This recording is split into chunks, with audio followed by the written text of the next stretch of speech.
अस्सलाम वालेकुम।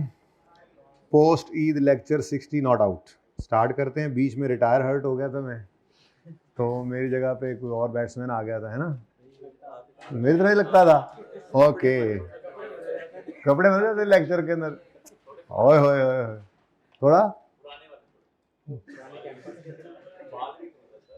बाल भी थे।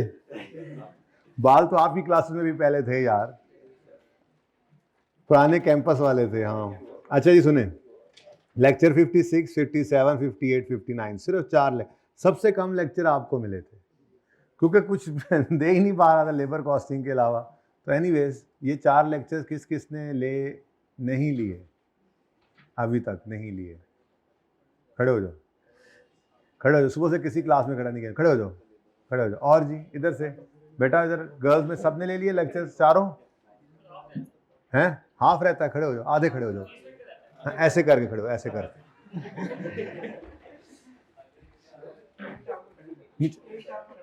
ऐसे ऐसे ही खड़े रहो। और जी अब,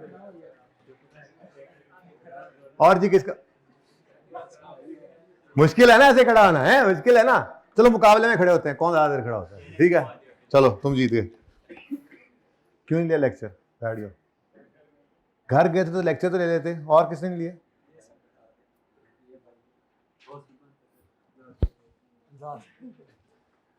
बहुत जोर का लगा इसको, देखो जरा। मैंने वैसे दुआ बदल दी थी वहां जाके।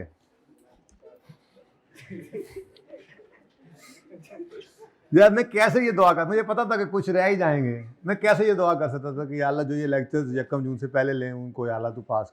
मैंने कहा या अल्लाह जो ना लें उनको भी कर दे, तेरे लिए क्या मुश्किल है, लेकिन उन्हें हिदायत ज़रूर दे। तो अभी कितने बच्चे रहते हैं लेक्चर पूरे नहीं हुए जिनके? हाथ खड़ा करें। कितने रहते हैं? ऊंचे हाथ खड़ा करें। चलो, अभी ये चारों किसके रहते हैं? चारों।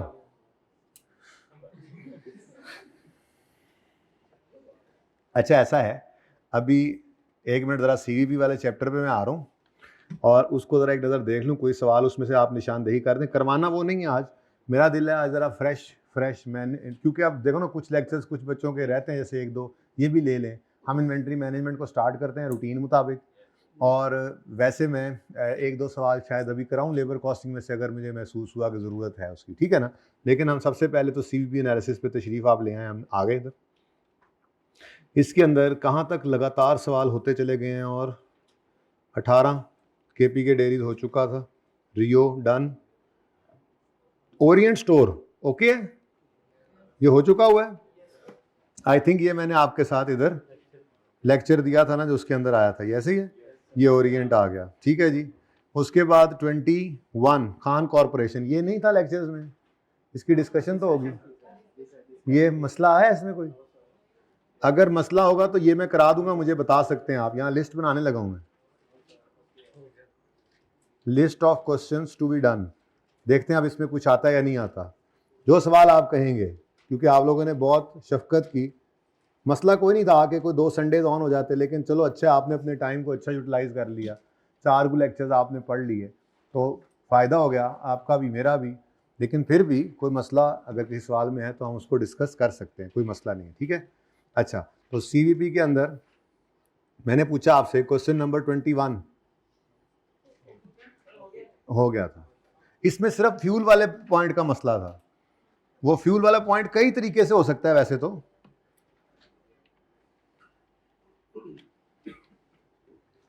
यहां पे लिखे ना बार बार, फिर कैसे ढूंढता फिरूंगा मैं। Inventory management. अच्छा जी, चलें। आप फरमा रहे हैं कि हो गया था। यार वैसे ना सही बात बताऊं, पहली बार ऐसा हुआ है कि मैं इतने दिन आपसे दूर रहा लेकिन मैंने मिस नहीं किया आपको। मैं सच्ची कह रहा हूँ, मुझे याद ही नहीं रहा था कि मैं कुछ छोड़ गया हूँ। यकीन करो, ऐसे इतनी मसरूफियत थी शदीद।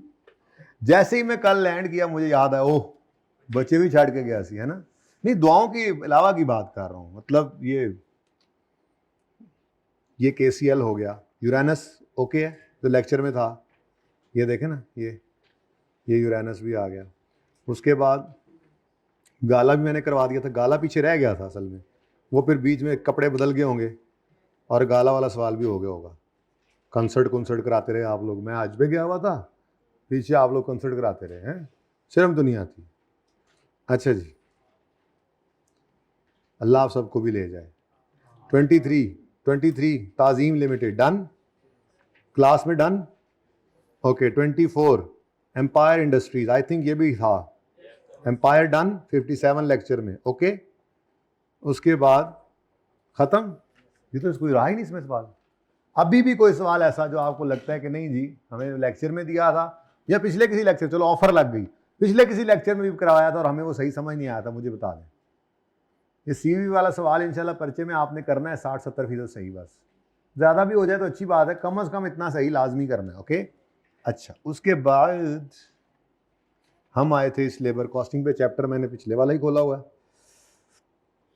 इसके अंदर आपको सबसे पहले ये डिस्कशन की, ये वो वही वाले लेक्चर के अंदर लिखा हुआ यहाँ पर है, ये बेसिकली पिछले सेशन वाला मैंने ओपन किया हुआ है। तो ये थोड़ी सी ऐसे मैंने गपशप गोलियाँ फिट की कराई, उसके बाद ये गपशप के बाद एक ऐसे ही सवाल, खाना पूरी हो गई, दूसरा खाना पूरी हो गई। उसके बाद जो काम का सवाल था, असल में जैसे सवाल वो टेस्ट करता है, ये टॉय लिमिटेड था, अर्जेंटीना लिमिटेड था, सेंटोरस था, जिरकॉन शायद मैं करा दूं, थोड़ा सा डिफरेंट है इसके अंदर ना, उसने थोड़ी सी प्रोडक्शन एफिशिएंसी की बात, चलें वो देख लेते हैं, बाद में देखते हैं। ट्यूलिप वाला सवाल और इंडस लिमिटेड, ये सारे अच्छे सवाल हैं। Ahmed manufacturing, DML. अब इनमें से मैं चाहूँगा कि मुझे ज़रा 1 बाय 1 बताएं आप, जो सवाल करने वाले हैं मैंने वही सिर्फ आपसे पूछने हैं। 1 और 2 करने वाले थे, लेकिन एक बार करने के बाद शायद दोबारा ना करने वाले। अब बेसिक बुनियादी चीज़ें थी, ठीक है। क्वेश्चन 4 हमने नहीं किया, ऐसा ही है, मे बी ये मैं आपको करवाऊँ, मैं लिख रहा हूँ फिलहाल यहाँ पर, मैं अब घर जाके इसको देखूंगा तसल्ली से, क्योंकि सुबह में रात को मैं असल में 10 बजे आ गया था, तो साथ ही वही बारों बार ही गाँव चला गया, वहाँ से 1 बजे पहुँचा, तो फिर तो 3 घंटे सोया था। नमाज के बाद जब उठा ना तो फिर थोड़ी देर आँख लग गई, फिर उठा 7 बजे, तो फिर समझ ही नहीं आ रही थी कि क्या करना है क्या नहीं। तो मैंने कहा चला जाता हूँ बच्चों के पास, देखते हैं फिर क्या करना है। इसलिए मैं यहाँ पे फिलहाल लिख रहा हूँ, इन सवालों को मैं फिर एक दफ़ा देख लूँगा कि ये मुझे ज़रूरत महसूस हो रही है करने की, तो मैं करवाऊँगा उसको, ठीक है। लेकिन ये तो वो है ना जो मैं कह रहा हूँ, आपने तो नहीं कहे, जो मैं कह रहा हूँ आपको ये वो है। आपने इसके अलावा सीवी में कोई नहीं निकला, लेबर कॉस्टिंग इसमें होने चाहिए 1-2 सवाल तो, लेकिन वो इंशाल्लाह कल करेंगे। आज मेरा दिल है इन्वेंट्री मैनेजमेंट, आज आने वालों को ईद का तोहफा ही तो देना है, इन्वेंट्री मैनेजमेंट शुरू करनी है नया टॉपिक। इतनी मेहनत से ही आया, देखो घर से कब पहुंचे हो, इधर ही थे। अच्छा 4 देख लेंगे, 5 रहने दें, 6 रहने दें, ये क्रॉस मैंने उस वक्त के लगाए हुए हैं, 7 मैं खुद देख लूँगा, इन 2 को मैं खुद देखूंगा। छोटे छोटे सवाल हैं, किसी काम के लगे तो। क्वेश्चन नंबर पहले कौन सा लिखा मैंने, 4 और 7। अच्छा ले जी, टॉय लिमिटेड, और बोलो तो ओके है, अर्जेंटीना ओके है, सेंटोरस ये होमवर्क में दिया था, लेकिन अगले दिन बच्चों ने कहा था ओके, आपकी तरफ से भी ओके है। बोलो किस किस ने किया ये सवाल, सही है। तुम ऐसे करके बैठे, ऐसे करके सही, मतलब कहना भी चाह रहे हो, नहीं भी कहना चाह रहे, क्या चक्कर है। लेक्चर लिया हुआ है, ये क्वेश्चन 11 में लिख रहा हूँ, इनमें से को मैं देख लूंगा कोई करवाने वाले 1 बाय 1। 12 ट्यूलिप जी, ट्यूलिप और इंडस, बोलें ट्यूलिप और इंडस लेक्चर लिए हुए हैं आप लोगों ने। ट्यूलिप और इंडस मैंने नहीं करवाए, मैं ये तो नहीं कह रहा कि मैंने लेक्चर में कहा, मैंने कहा लेक्चर आपने लिए हुए हैं ना, तो ये होमवर्क में दिए थे, ट्राई नहीं किया अभी तक। कौन कौन से क्वेश्चंस हैं, 12 और 13, किस किस ने ये ट्राई किए थे, हुए थे 12 13। मैं 2-3 सवाल देख लेता हूँ। अच्छा ज़रा थोड़ा लंबा टाइम, 2 दिन में क्या लेबर कास्टिंग होता है 2 लेक्चर्स में हो गया था ना, तो चलो ज़रा 2 दिन और साथ साथ घसीट लेंगे इसको साथ साथ, क्योंकि आज ज़रा लेक्चर वैसे शॉर्ट हो गया, लेट आया हूँ। इन्वेंट्री मैनेजमेंट की थोड़ी सी थ्योरेटिकल डिस्कशन जो है, गपशप है, वो लगा लेंगे और देखेंगे अगर सवाल पे पहुँच गए तो ठीक, वरना फिर कल 1.5 घंटा होकर के 15-20 मिनट, ज़रा क्लास लंबी रहेगी। अब अगले कुछ दिन ना 2 घंटे कोशिश करेंगे पढ़ लिया करें, ठीक है। हफ्ते वाले दिन तो वैसे हमें किसी ने क्लास नहीं देनी होती। अहमद लिमिटेड ये भी नहीं किया, मैंने नहीं कराया तो आपने भी नहीं किया, ये तो हो गया होगा डीएमएल वाला, जो मैंने करा दिया तो हो ही जाना था। चले ठीक है जी, ये चंद सवाल हैं सीधा सीधा, इनमें चौथा और सातवां तो आप छोड़ देना जी। उसके बाद 11, 12, 13, 14 वो मैं खुद देखूंगा करवाने हैं या नहीं, वो मैं खुद देखूँ, शायद मैं करवाऊँ ही सही, उसमें कुछ छोटी मोटी 2-4 चीज़ें हैं शायद डिस्कस हो जाएं अगर कोई काम की लगी तो, ठीक है। आपने ये इंश्योर करना है कि ये सवाल आप ट्राई कर लें, मैं इनको 1 बाय 1 इंशाल्लाह करवाता जाऊँगा। ओके, डन हो गया, ठीक है ना, ताकि थोड़ा सा टाइम भी इसको ज़्यादा मिल जाए। वैसे भी एंड पे वो 2 दिन में नहीं, 2 दिनों में ही हुआ था, इनफैक्ट वो 2 ही लेक्चर्स थे, लेकिन ज़रा लेक्चर एंड पे लेंथी हो जाते हैं, तो मेरा दिल ज़रा कह रहा है कि चलो इसको ज़रा साथ साथ 1-2 दिन और घसीट लेंगे ना, थोड़ा लंबा हो जाएगा, थोड़ा बेहतर महसूस करेंगे आप इस लेबर कॉस्टिंग में। तो 11, 12, 13, 14 ये 4 सवाल, ये आप लोगों का आज इन्वेंट्री मैनेजमेंट का कोई होमवर्क नहीं होगा, ठीक है ना। तो आपको होमवर्क यही है 11, 12, 13, 14। किस किस ने ये सवाल अटेम्प्ट किए हुए हैं 11, 12, 13, 14? बस एक बच्चों ने किए हुए हैं, अच्छा 2 ने, 3 ने, माशाल्लाह, बाकी सारे के गोश्त ही खाते रहे। चलें जी, ठीक है, चलिए जी स्टार्ट करते हैं फिर आज इंशाल्लाह हम अपना इन्वेंट्री मैनेजमेंट का टॉपिक। हमने जब डिसीजन मेकिंग स्टार्ट की थी, बीच में ऐसे समझो लेबर कॉस्टिंग ज़रा स्टपनी बीच में आ गई थी थोड़ी सी, है, टायर पंचर हो गया था हमारा, तो स्टपनी लगा के हम, टायर पंचर लग चुका है वापस, ठीक है। तो हमने रेलेवेंट कॉस्टिंग प्रिंसिपल्स कर लिए, हमने डिसीजन मेकिंग टेक्निक्स कर ली, अच्छा रहा हमारा, ये कोई ऐसा बुरा सफ़र नहीं था। थोड़ा सा जाके फर्दर प्रोसेसिंग के 1-2 सवालों ने तंग किया, शट डाउन के 1 आधे सवाल, लेकिन शट डाउन, अच्छा वैसे शट डाउन निस्बतन आसान नहीं लग रहा आपको? शट डाउन क्योंकि तरतीब एक पकड़ ली थी कि 70% सवाल सही हो जाता है उसमें, इससे ज़्यादा ही हो जाता है, लेकिन 1-2 एडजस्टमेंट्स की खैर होती है, कोई बात नहीं। ये एक मुश्किल टॉपिक समझा जाता है शट डाउन कंटिन्यू वाला, तो उसको अगर आप 70-80% सही करने लग गए हैं तो ये, वो जिस अटेम्प्ट में आता है बच्चे उसको देख के डर जाते हैं, 1.5 सफ़े का सवाल, ओए ओए ओए, आपने नहीं डरना, ठीक है ना, जो डर गया वो मर गया। सीवीपी एनालिसिस कैसा रहा? मेरे ख्याल में पूरी डिसीजन मेकिंग में शायद रेलेवेंट कॉस्टिंग ज़्यादा आसान है, कुछ बच्चे कहेंगे नहीं सीवीपी ज़्यादा आसान है, इस वक्त मुकाबला चल रहा है सीवीपी का और रेलेवेंट कॉस्टिंग का। तो देखते हैं आप, आखिरी टॉपिक हमारा डिसीजन मेकिंग का जो है, जिसमें से 30 से 40 नंबर का पर्चा आता है, उसमें आखिरी टॉपिक क्या है? Inventory management. बड़ा ही इंपॉर्टेंट है, इसमें से अक्सर वो 2-2 सवाल कर रहा है टेस्ट, 2-2 सवाल टेस्ट कर रहा है, इसको ईजी नहीं लेना आपने, ठीक है। मैं आपको दिखा देता हूँ,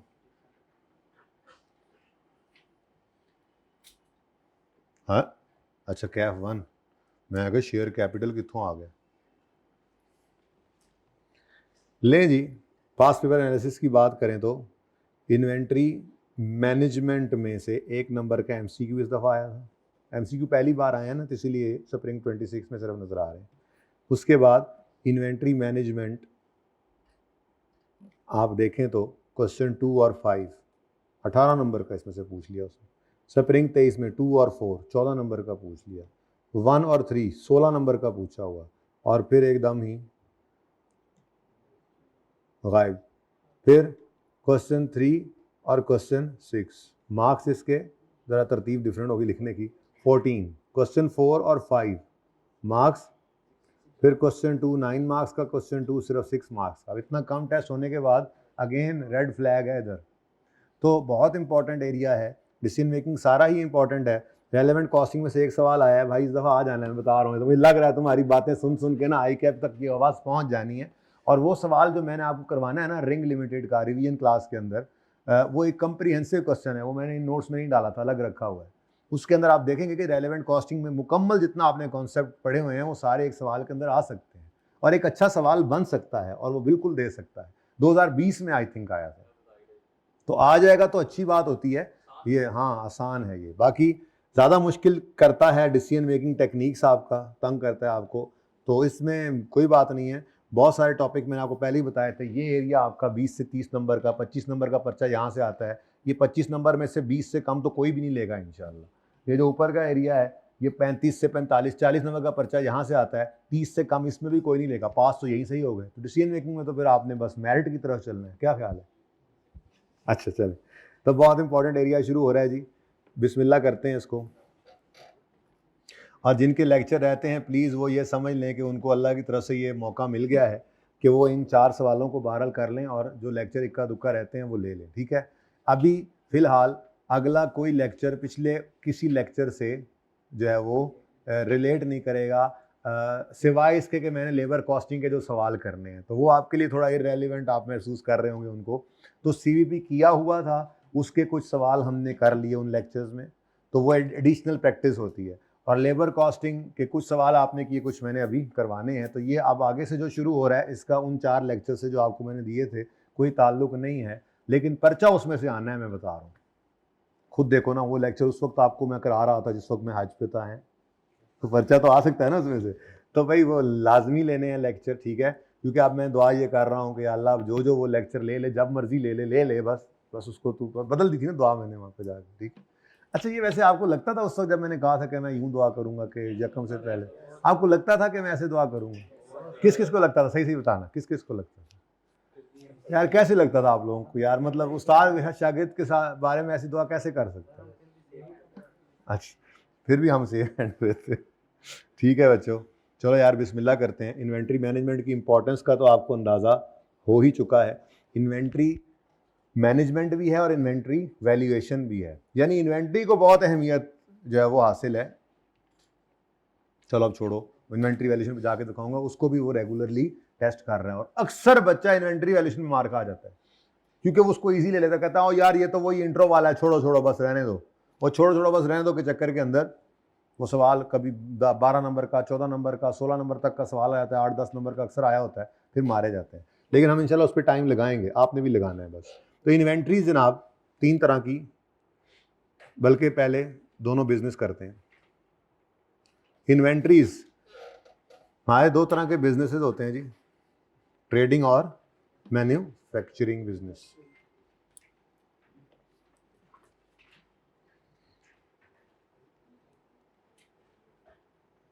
बहुत ही अच्छा मजे का टॉपिक। इसमें भी अगर जो सबसे पहले एरिया, जैसे मैंने आपको यहां बताया था 3 तरह की क्वेश्चंस इसमें से हैं आते, ईओक्यू इकोनॉमिक ऑर्डर क्वांटिटी, यही हमने शुरू करना है। ये सबसे आसान है, जिस अटेम्प्ट आते भी हैं सवाल, जिस अटेम्प्ट में ये आता है बच्चे छलांगे लगाते हैं। शुक्र है इन्वेंट्री मैनेजमेंट में ईओक्यू आ गया। दूसरा है इन्वेंट्री लेवल्स, 1-2 सवाल इसके अंदर आए हुए हैं। और असल मसला यहाँ पे आता है बच्चों को, यहाँ पे प्रोबेबिलिटीज होती हैं, optimal, safety stock, reorder level, ये वाले क्वेश्चंस हैं। तो बहरहाल ये 3 तरह के सवाल हम इसमें करेंगे। 2 सवाल नॉर्मली इसमें से आपने देखा है वो पूछ रहा है, पिछली 2 अटेम्प्ट से सिर्फ एक पूछा है।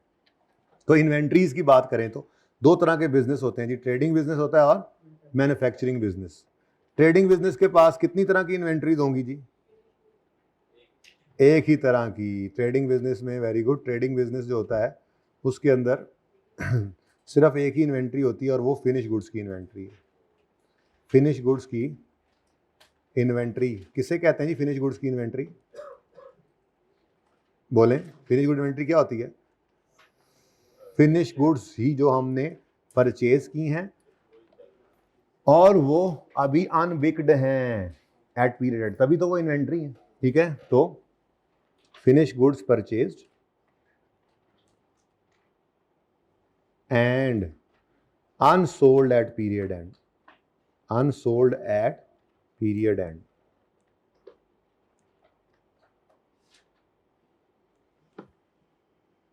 शुक्र थोड़ा सा इंटरेस्ट इसका भी, वरना उसी कान में घुसा रहता है। नया टॉपिक आ गया ना, हाँ। अच्छा, फिर जी मैन्युफैक्चरिंग बिजनेस, तंग आ गया हूँ मैं तुम्हारी हरकत से, तंग आ गया हूँ मैं, पता नहीं कब तुम सही हो गए। मेरी आँखियाँ भी वेक्सन के नहीं, पता नहीं, हाँ जी। मैन्युफैक्चरिंग बिजनेस, लो जी, मैन्युफैक्चरिंग बिजनेस के पास फिर कितनी तरह की इन्वेंट्रीज होती हैं बता दें। कई दफ़ा बात वैसे हो भी चुकी है। 3 तरह की इन्वेंट्रीज होती हैं इसके पास। एक raw material inventory,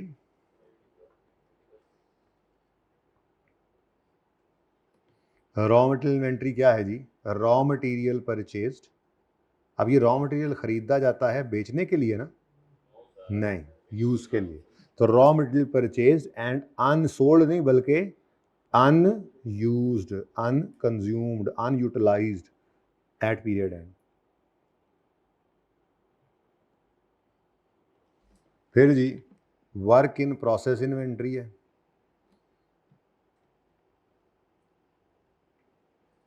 work in process किसे कहते हैं जी? Partly completed goods at period end, partly, ये अभी ना तितर है ना बटेर है, partly completed goods at period end. हमारा एक प्रोडक्शन प्रोसेस है, हमने उसके अंदर रॉ मटेरियल इनपुट किया, कुछ मटेरियल लग गया, जाहिर मटेरियल सारे लग जाता है नॉर्मली, कुछ लेबर लग चुकी थी, कुछ ओवरहेड लग चुके थे कि पीरियड एंड आ गया। मिसाल के तौर पे हम एक गाड़ी बना रहे थे अपनी फैक्ट्री में, अब वो गाड़ी जो है उसका ढांचा बन चुका है, उस पर लोहा लग गया है, उस पर भी टायर लगने बाकी हैं, पेंट होना बाकी है, तो उनकी लेबर भी लगना बाकी है, ओवरहेड भी लगना बाकी है, लेकिन कुछ मटेरियल लग चुका, कुछ लेबर लग चुकी, कुछ ओवरहेड लग चुके। अब जितना बन चुका है ये हमारा एसेट ही है। जैसे बिल्डिंग आपने पढ़ा हुआ है बचपन के अंदर, बिल्डिंग जितनी बन चुकी होती है आप कहते हैं उसको कैपिटल वर्क इन प्रोग्रेस, मतलब जितना खर्चा आप कर चुके हैं वो बिल्डिंग बन गई है, वो नो डाउट कि अभी वो बिल्डिंग पीपीई में ट्रांसफर नहीं हुई कि आप उसको प्रोडक्शन शुरू करें क्योंकि वो रेडी टू यूज नहीं है। ऐसे ही इन्वेंट्री अगर बनने में अच्छा खासा अरसा ले रही है, मसलन ना भी ले, बिल्कुल फौरी बन रही हो, तो जब पीरियड एंड होता है जैसे ही, तो वो उस वक्त खड़े होकर इन्वेंट्री काउंट करेंगे, तो कुछ ऐसी इन्वेंट्री होगी जो मटेरियल की फॉर्म में, रॉ मटेरियल की फॉर्म में, कुछ ऐसी इन्वेंट्री होगी जो चीज़ें कंप्लीट हो गई फिनिश गुड्स की फॉर्म में, कुछ ऐसी इन्वेंट्री होगी वो बेसिकली चीज़ें ऐसी होंगी जो आप मार्कर बना रहे थे, आपने प्लास्टिक वगैरह और सारी चीज़ें वो इनपुट कर दी थी, अभी मशीन के अंदर ही वो मौजूद थी, दूसरे से मार्कर बन के निकले नहीं थे कि आपका ईयर एंड आ गया। अब वहाँ पे खड़े होकर आपने उसको भी काउंट करना है, वो भी कुछ एसिड बन चुका है, कुछ मटेरियल, कुछ लेबर, कुछ। आप मुझे बताएं प्रोडक्ट की कॉस्ट, प्रोडक्ट क्या है? इन्वेंट्री जो अनसोल्ड गुड्स आपने बनाई थी, गुड्स फॉर सेलिंग पर्पस, वो अनसोल्ड है, वो इन्वेंट्री है ना। तो गुड्स की कॉस्ट के अंदर क्या क्या चीज शामिल होती है? मटेरियल की कॉस्ट, लेबर की कॉस्ट, ओवरहेड्स की कॉस्ट। अब पूरा मटेरियल, पूरी लेबर, पूरी ओवरहेड नहीं भी लगा, जितना लग चुका है वो भी तो आपका एसेट बन गया है ना, तो उसको क्या कहते हैं? Work in process inventory. तो वर्क इन प्रोसेस इन्वेंट्री की अकाउंटिंग हमने सीखनी है इंशाल्लाह प्रोसेस कॉस्टिंग के अंदर जाके, वो यहाँ पे हमने नहीं सीखनी, ठीक है। और तीसरी है मैन्युफैक्चरिंग बिजनेस की फिनिश गुड्स इन्वेंट्री। जब चीज़ें बन जाती हैं, वो खरीदी नहीं है, हमने खुद बनाई हैं, लेकिन ये बनाई हुई चीज़ें जब तक बिकेंगी नहीं, कंप्लीटेड गुड्स, ये पार्टली कंप्लीट नहीं है बल्कि ये फुली कंप्लीटेड है, completed goods unsold at period and.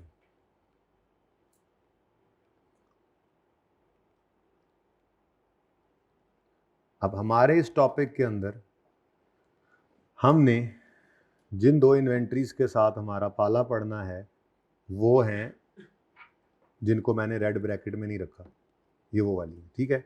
ये हम जो मैन्युफैक्चरिंग बिजनेस में इन्वेंट्री बनाते हैं या जो अभी बन रही होती है और पीरियड एंड हो जाता है, ये हम इंशाल्लाह जाकर सीखेंगे, इनकी कॉस्टिंग और इनकी अकाउंटिंग वगैरह जाकर बात करेंगे उसकी प्रोसेस कॉस्टिंग में। फ़िलहाल हमारा जो इस टॉपिक के अंदर टारगेट होंगी वो ये दो इन्वेंट्रीज़ होंगी, और इन दोनों इन्वेंट्रीज़ में कॉमन चीज़ क्या है जो इन दोनों इन्वेंट्रीज़ में नहीं है? कोई बता दे। हाँ, आउटसाइड पार्टी इसमें इन्वॉल्व है। रॉ मटेरियल बाजार से खरीदा जाता है, अगर मैन्युफैक्चरिंग बिजनेस है रॉ मटेरियल खरीद कर फिर उसको बनाकर बेचेगा, और अगर ट्रेडिंग बिजनेस है तो उसने फिनिश गुड्स बनी बनाई बाजार से खरीदनी। तो जब खरीदने की बारी आती है बाजार से तो फिर कुछ मसाइल हमारे सामने आते हैं। वो मसाइल क्या होते हैं? मिसाल के तौर पे आपने मार्कर्स खरीद कर बेचने, ठीक है, ये मार्कर्स आपके पास होंगे, तो ग्राहक आने पर आप बेच सकते हैं। अब ये मार्कर को खरीदने की कॉस्ट है, आप फैक्ट्री से जाके मार्कर खरीदेंगे, इसकी कॉस्ट है मसलन 100 रुपया इसकी कॉस्ट। फिर ये खरीद के ले आए तो इसको स्टोर करना है, होल्डिंग कॉस्ट पड़ेगी, ठीक है। अब ये स्टोर क्यों करना है? ग्राहक आए तो मोड़ना ना पड़े उसको, लेकिन इसको होल्ड करने की एक कॉस्ट पड़ रही है। अच्छा, दूसरी तरफ अगर आप कहें जी मैं होल्ड नहीं करता, तो फिर ग्राहक आने पर मार्कर नहीं होगा तो वो चला जाएगा साथ वाली दुकान पे, तो आपको कंट्रीब्यूशन क्या हो जाएगा? लॉस, ठीक है। अच्छा, अब ये आपने बेसिकली इस टॉपिक का पर्पस पहले सबसे पहले देख लेते हैं ना, वो पर्पस क्या है, फिर बात समझ में आ जाती है इजीली। इसका पर्पस ये है कि हम इन्वेंट्री रिलेटेड कॉस्ट्स में सेविंग करें, जितना मुमकिन हो सके सेविंग करें, ठीक है। दो तरह की कॉस्ट, वैसे तो 3 तरह की कॉस्ट होती है इन्वेंट्री से रिलेटेड। एक उस इन्वेंट्री को खरीदने की कॉस्ट, परचेज कॉस्ट, ये थोड़ी देर के लिए साइड पे चली जाएगी, जब तक बल्क क्वांटिटी डिस्काउंट ना आए हमें इससे कोई रेलेवेंस नहीं है, ठीक है। 10 मार्कर खरीदें या 10,000 मार्कर खरीदें, हमें एक जितनी ही अमाउंट में पड़ता है तो वो हमारे लिए रेलेवेंट नहीं होगा डिसीजन में, क्योंकि डिसीजन की वजह से हमारा उसके अंदर कोई चेंज नहीं आ रहा। मसला कहाँ पे आएगा? मसला आएगा जब भी कभी हमने आउटसाइड वर्ल्ड से, सप्लायर से चीज़ें मंगवानी है तो ऑर्डर प्लेस करना पड़ता है, तो उस ऑर्डर को प्लेस करने से रिलेटेड कुछ कॉस्ट है, ठीक है। और दूसरी तरफ जब वो चीज़ें रिसीव हो जाती हैं तो उनको होल्ड करना, उससे रिलेटेड कुछ कॉस्ट है। अब जरा देखिएगा, बात गौर से सुनिएगा, अगर मैं कम यूनिट्स, कम स्टॉक एक ऑर्डर में मंगवाता हूं तो उससे क्या होगा? ट्रांसपोर्ट कॉस्ट ज्यादा होगी। नहीं, इससे पहले जरा पहले, ये सही कह रहे हो, लेकिन मैं दूसरी बात कर रहा हूं, कम चीजें आएंगी तो होल्डिंग कॉस्ट, लेकिन मिसाल के तौर पे मुझे पूरे साल के लिए 1,00,000 मार्कर चाहिए और मैंने सिर्फ मंगवाए हैं 10,000 मार्कर, तो मुझे साल में कितनी बार मंगवाने पड़ेंगे? 10 दफा। तो अब आती है आप वाली बात, ट्रांसपोर्टेशन कॉस्ट, वो वहां भी हो सकती थी, ठीक है। ट्रांसपोर्टेशन कॉस्ट के अलावा और भी बहुत सारी कॉस्ट हैं जिनको ऑर्डरिंग कॉस्ट कहते हैं। मतलब अगर आपकी एनुअल रिक्वायरमेंट 1,00,000 यूनिट्स है, आपने 10,000 करके हर दफा मंगवाने हैं, तो साल में कितने ऑर्डर्स प्लेस करोगे? 10। तो फिर ऑर्डर रिलेटेड कॉस्ट 10 दफा इनकर करोगे। आप कहते हो यार ऑर्डरिंग कॉस्ट बहुत ज्यादा है, यूं करते हैं 50,000 करके सिर्फ 2 दफा मंगवा लेते हैं साल में। अब इससे क्या होगा? ऑर्डरिंग कॉस्ट कम हो जाएगी, लेकिन दूसरी तरफ पहले एक गोदाम में रख लेते थे, अब 2 दुकानें रखनी पड़ेगी। बात समझ आ रही है? तो ये 2 कॉस्ट हैं जो इन्वेंटरी रिलेटेड कॉस्ट हैं। तीसरी नो डाउट परचेज कॉस्ट भी है, अगर बल्क क्वांटिटी डिस्काउंट आएगा कल या परसों आएगा तो फिर देखेंगे, उसको रेलेवेंट करते हैं हम जाकर। फिलहाल तो हमारा मसला क्या है? इन्वेंटरी रिलेटेड कॉस्ट में सेविंग करना, इन्वेंटरी रिलेटेड कॉस्ट में सेविंग करना, इस कॉन्सेप्ट, इस टॉपिक का मकसद है, ठीक है। तो फिर इन्वेंटरी रिलेटेड कॉस्ट की सेविंग करनी है तो पहले देखें तो सही इन्वेंटरी रिलेटेड कॉस्ट हैं कौन कौन सी, इसकी जरा बात कर लें। ऐसे मिसाल के तौर पे हमने होल्डिंग कॉस्ट और एक वो भाई ने ट्रांसपोर्टेशन बोल दिया, तो ये 1-2 तो नहीं है, बहुत सारी हैं, तो इन्हीं की डिस्कशन करते हैं स्टार्ट, ठीक है। तो पर्पस इस टॉपिक का क्या है जी? पहली बात तो मैंने आपके साथ आज कर दी, इन्वेंट्रीज कितनी तरह की होती हैं, और हमारे इस टॉपिक के अंदर जो टारगेट इन्वेंट्रीज हैं वो कौन सी हैं। अगर ट्रेडिंग बिजनेस होगा तो उसकी फिनिश गुड्स जो बाहर से खरीदता है, और अगर मैन्युफैक्चरिंग बिजनेस होगा तो रॉ मटेरियल जो उसने बाहर से खरीदना है, ठीक है। अब पर्पस इस टॉपिक का क्या है जी? Purpose of this topic is saving in inventory related costs.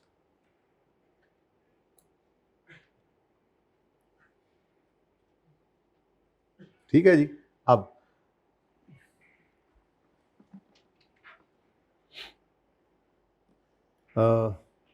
Inventory related cost किस किस तरह की होती हैं? मैं यूं कहता हूं टाइप्स ऑफ, या यूं लिखें inventory related costs, inventory related costs consist of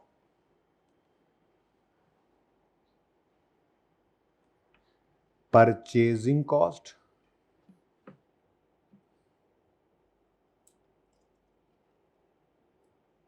purchase cost जिसको ओरिजिनल कॉस्ट भी कह सकते हैं, असल में जो चीज खरीदनी है उसकी असल cost. For example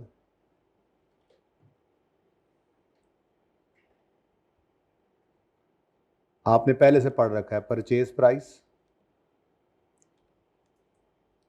purchase price less discounts, फिर non refundable taxes and duties वगैरह। तो purchase related cost, inventory related cost में पहली कॉस्ट क्या होती है? उस इन्वेंट्री को खरीदने की कॉस्ट। अच्छा, अब दूसरी चीज परचेज या प्रोक्योरमेंट डिपार्टमेंट रिलेटेड कॉस्ट आती हैं। परचेज कहें या इसको प्रोक्योरमेंट कहें, परचेज या प्रोक्योरमेंट डिपार्टमेंट रिलेटेड कॉस्ट्स।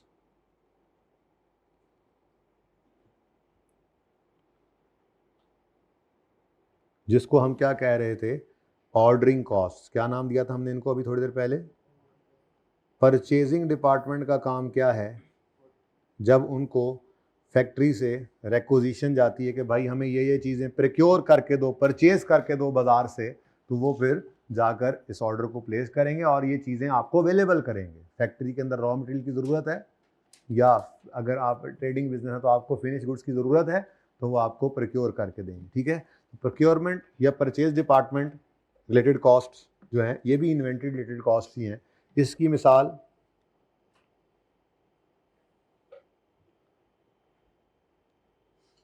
इसकी हैं, मसलन भाई वाली एग्जांपल सबसे पहले आ गई, ट्रांसपोर्टेशन कॉस्ट।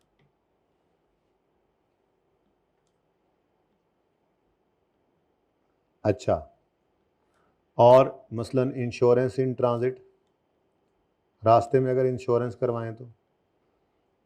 अब ये भी डायरेक्टली रिलेटेड कॉस्ट है ना वैसे तो, लेकिन मैंने उनको वहाँ नहीं लिखा डायरेक्टली रिलेटेड कॉस्ट को, ठीक है ना, है ऐसी इन्वेंट्री से रिलेटेड सारी कॉस्ट्स हैं। ठीक है, तो ये मैंने क्या बोला, ये ऑर्डरिंग कॉस्ट है, यानी हर बार जब ऑर्डर प्लेस करेंगे तो रास्ते में चीज़ों के आते हुए हमें डर होगा कि ख़राब ना हो जाए, तो हम रास्ते में उनकी इंश्योरेंस करवाएंगे। तो 10 दफ़ा अगर मंगवाएंगे तो इंश्योरेंस 10 दफ़ा कराएंगे, 5 दफ़ा मंगवाएंगे तो 5 दफ़ा कराएंगे। तो insurance in transit is also a type of ordering cost, example of ordering cost. ठीक है जी। अच्छा, ब्रोकर जो है वो आपसे कमीशन लेता है हर बार जब वो आपको चीज़ें सामान ढूंढ के देता है, आपका रिक्वायर्ड सामान, तो कमीशन टू ब्रोकर।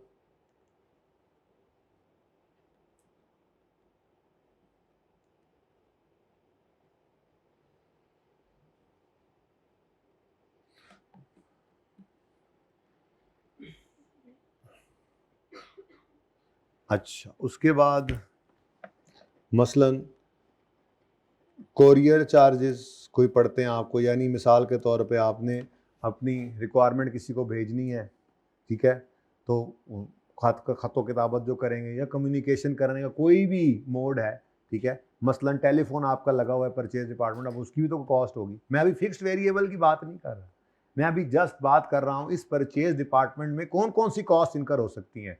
ये सारी की सारी फिक्स भी हो सकती है, वेरिएबल भी हो सकती है, मैंने अभी वो डिफ्रेंसिएशन नहीं की। ठीक है, परचेज डिपार्टमेंट से रिलेटेड कॉस्ट हैं, तो मसलन कोरियर या कम्युनिकेशन चार्जेस, कोरियर चार्जेस आ गए, कम्युनिकेशन चार्जेस आ गए,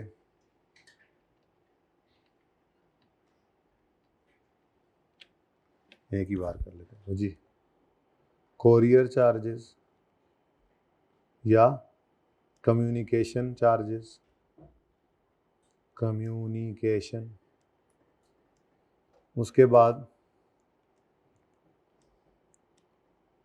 मसलन आपने चीज़ें बाहर से मंगवानी है, फिनिश गुड्स हैं चाहे रॉ मटेरियल है, तो चेक तो करना पड़ता है ना कि सही आई हैं चीज़ें या गड़बड़ तो नहीं आ गई। तो आपने कोई इंस्पेक्शन के लिए कोई सिस्टम रखा हुआ है, कोई इंस्पेक्टर रखा हुआ है, कुछ भी ऐसे, ठीक है, तो इंस्पेक्शन की कॉस्ट भी क्या है, purchase department, purchase related cost में जितनी बार चीज़ें खरीदेंगे इंस्पेक्शन करने की ज़रूरत पड़ेगी, तो इंस्पेक्शन कॉस्ट्स। अब अगर आपने एक बंदा मंथली सैलरी पे रखा होगा इंस्पेक्शन के लिए, तो उसकी ये जो कॉस्ट है ये फिक्स कॉस्ट बन जाएगी, और अगर आपने उसको हर यूनिट के हिसाब से पैसे पे करने हैं तो यही कॉस्ट क्या बन जाएगी, वेरिएबल बन जाएगी। वो तो डिपेंड करता है बाद में फिक्स वेरिएबल। फिलहाल तो मैं बात कर रहा हूँ कि परचेज डिपार्टमेंट से रिलेटेड कौन कौन सी कॉस्ट हो सकती हैं। ठीक है, इंस्पेक्शन कॉस्ट आ गई, और बस परचेज डिपार्टमेंट कोई भी कॉस्ट, ठीक है, all other purchase department costs, all other purchase departments costs। ठीक है जी। अब ये जो कॉस्ट्स हैं ये फिक्स्ड कॉस्ट भी हो सकती हैं और वेरिएबल भी। तो फिक्स्ड प्रोक्योरमेंट कॉस्ट्स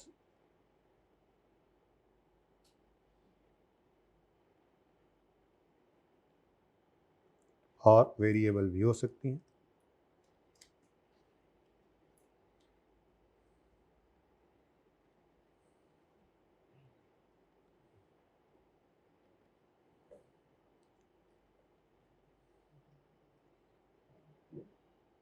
ठीक है जी।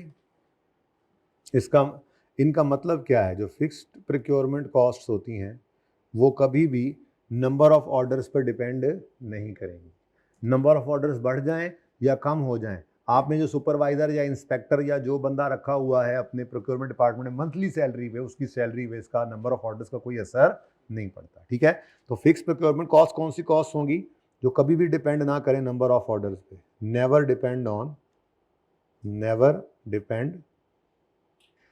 On number of orders. कहानी यहां से शुरू हो चुकी हुई है, आहिस्ता आहिस्ता हल्की आंच पे, आपको पता नहीं चल रहा। और ये चेंज होते हैं विद नंबर ऑफ ऑर्डर्स जो कॉस्ट। ठीक है जी, तो जो कॉस्ट नंबर ऑफ ऑर्डर्स के साथ चेंज हो वो वेरिएबल प्रोक्योरमेंट कॉस्ट आ जाती है। ठीक है जी, ओके ओके हो गया। अच्छा, इसी तरह से ये तो हो गई परचेज या प्रोक्योरमेंट डिपार्टमेंट से रिलेटेड कॉस्ट्स। दे में बी फिक्स, दे में बी वेरिएबल, डिपेंड करता है, फिक्स भी हो सकती हैं, वेरिएबल भी हो सकती हैं। ठीक हो गया जी। उसके बाद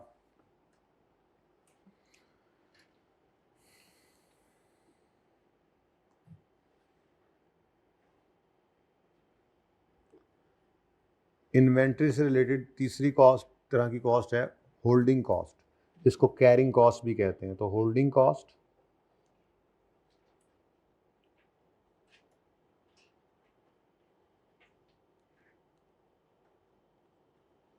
इनको आप कैरिंग कॉस्ट भी कह सकते हैं,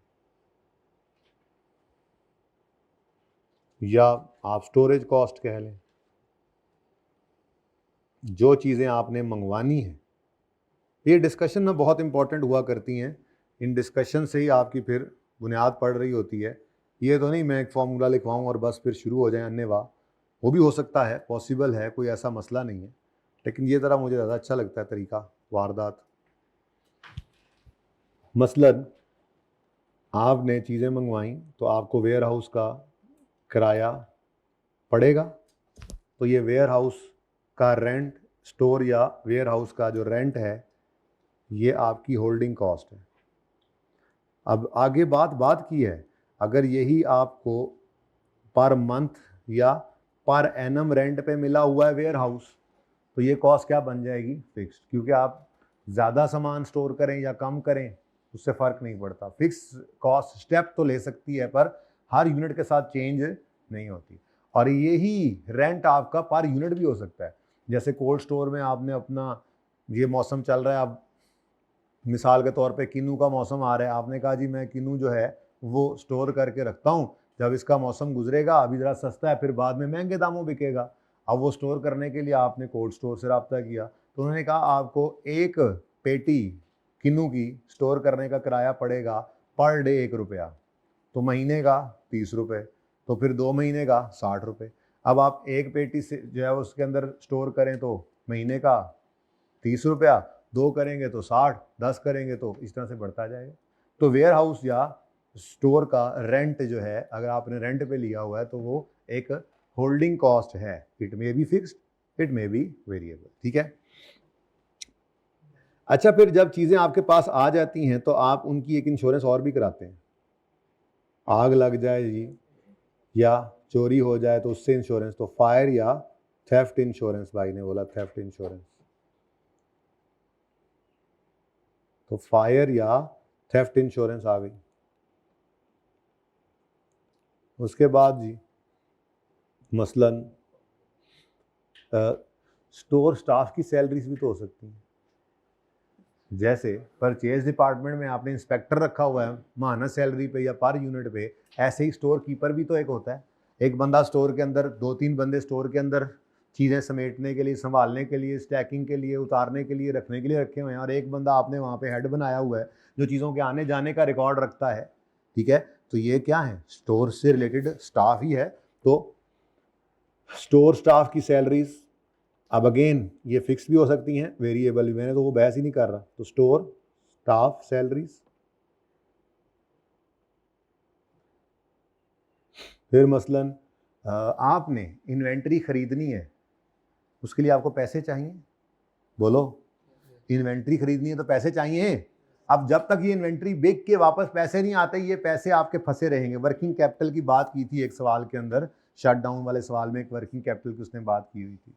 तो दरअसल क्या होता है, आपको इन्वेस्टमेंट करनी पड़ती है वर्किंग कैपिटल में, आपको इन्वेंट्री में भी इन्वेस्टमेंट करनी पड़ेगी। क्या मतलब, आप आज जाकर खरीदेंगे 10,000 मार्कर और फिर आपके 3 महीने में जाके वो बिकेंगे, तो आपको वो 10,000 की इन्वेस्टमेंट पे हो सकता है 15,000 का रेवेन्यू आ जाए, तो 5,000 का प्रॉफिट फिर जाके बचे आपको।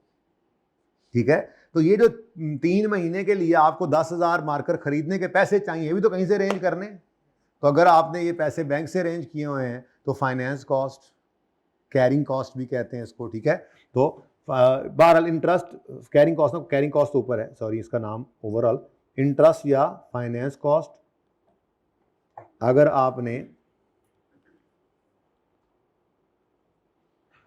आपने इसको, इस पैसे को फाइनेंस किया बैंक से, तो ये आपकी होल्डिंग कॉस्ट है।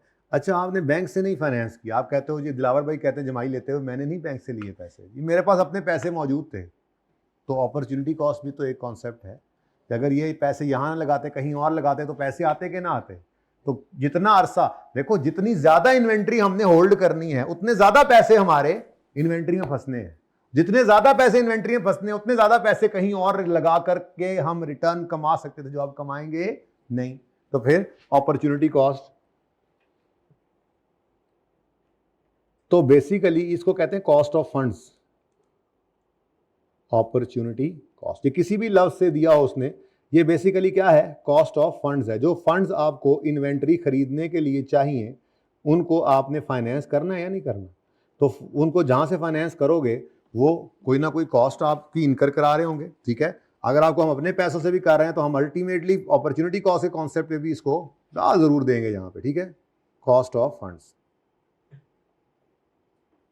ओके, और मसलन बस ठीक है यार, एनी अदर, ये है वैसे बहुत इंपॉर्टेंट इंटरेस्ट वाला पॉइंट, क्योंकि ये जुड़ा होगा परचेज प्राइस से, और परचेज प्राइस में अगर डिस्काउंट आएगा तो ये फिर वेरी करा देगा आगे आगे चल के, परसों इंशाल्लाह ये बात आएगी। तो तीसरी आखिरी क्या है, any other storage related cost, कोई भी आ जाए, क्योंकि ये कोई एग्जॉस्टिव लिस्ट तो बन नहीं सकती। Any other storage related cost. Okay जी, वेयर हाउस में हमने एक एसी चलाना है जिसका बिजली का बिल इतना आता है, ज़रूरी है जी, अगर वो ना चलाएं तो हमारी चीज़ें ख़राब हो जाती हैं। तो भाई ठीक है, वो आपकी स्टोरेज रिलेटेड कॉस्ट ही है, ठीक है। अब अगेन ये फिक्स्ड भी हो सकती हैं और वेरिएबल भी हो सकती है, ठीक है। लड़ाई यहीं से तो आगे चलनी है अब, क्योंकि डिसीजन मेकिंग के लिए आपको पता है फिक्स कॉस्ट जो है वो एग्जिस्टिंग फिक्स कॉस्ट कभी भी रेलिवेंट नहीं हुआ करती हैं। अब हम डिसीजन मेकिंग आगे शुरू करेंगे तो यहीं से बात, तो फिक्स्ड, ये प्रोक्योरमेंट नहीं है सॉरी, ये होल्डिंग है, फिक्स्ड होल्डिंग कॉस्ट्स और वेरिएबल होल्डिंग कॉस्ट्स, ठीक है जी।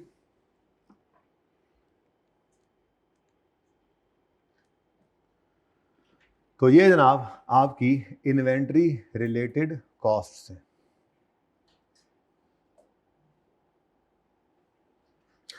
अब मसलन मैं अगर आपको, क्योंकि मेरी लड़ाई वेरिएबल के साथ ज़्यादा चलनी है, तो मैं ये वेरिएबल प्रोक्योरमेंट कॉस्ट्स की तरह थोड़ी सी आपको मज़ीद जो है वो क्लैरिफिकेशन करने के लिए कुछ ऐसे ही मैं एग्जांपल्स ही दे रहा हूँ। मसलन लिखा हो procurement cost per order, procurement cost per order, purchase ordering cost, different नामों के साथ, purchase ordering cost per order, पर लगे किसको, ऑर्डर को, दिलावर को भी लग गए हैं लेकिन ऑर्डर को भी लगे हुए हैं। ईद पे घूमने गए थे कहीं, क्यों यार, जब जाना था उस वक्त गए नहीं, गर्मी बहुत ज़्यादा थी, आपने कहा ऐसे ही बैल भागे फिर रहे होंगे, किसी बैल की जद में ही ना आ जाओ हैं आपके। तो वहाँ पे वो क्या होता है, वो बैल जैसा क्या होता है, या क्या होता है, याक होता है, वो कुर्बानी करते हैं ना, है ना, करते हैं कुछ कुछ। अच्छा, जी, inspection cost per order,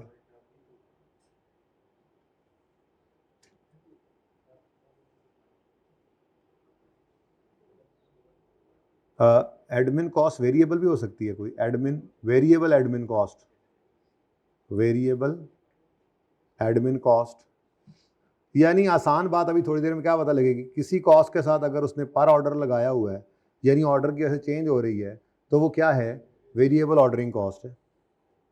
transportation cost per order है जी, ऊपर वाली एग्जांपल्स के साथ बस मैं पर ऑर्डर लगाता जा रहा हूँ। ट्रांसपोर्टेशन कॉस्ट पर ऑर्डर,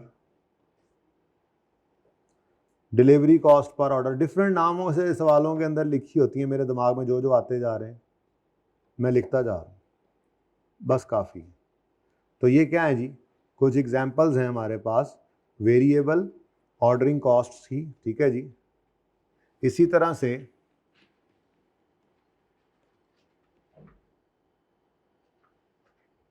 उधर ना मिक्स कर देना है। इसी तरह से दूसरा मेरा जो मसला, जो मेरी लड़ाई चलनी है वो चलनी है वेरिएबल होल्डिंग कॉस्ट के साथ। तो वेरिएबल होल्डिंग कॉस्ट की भी कुछ एग्जांपल्स ऐसे ही हम लिख लेते हैं।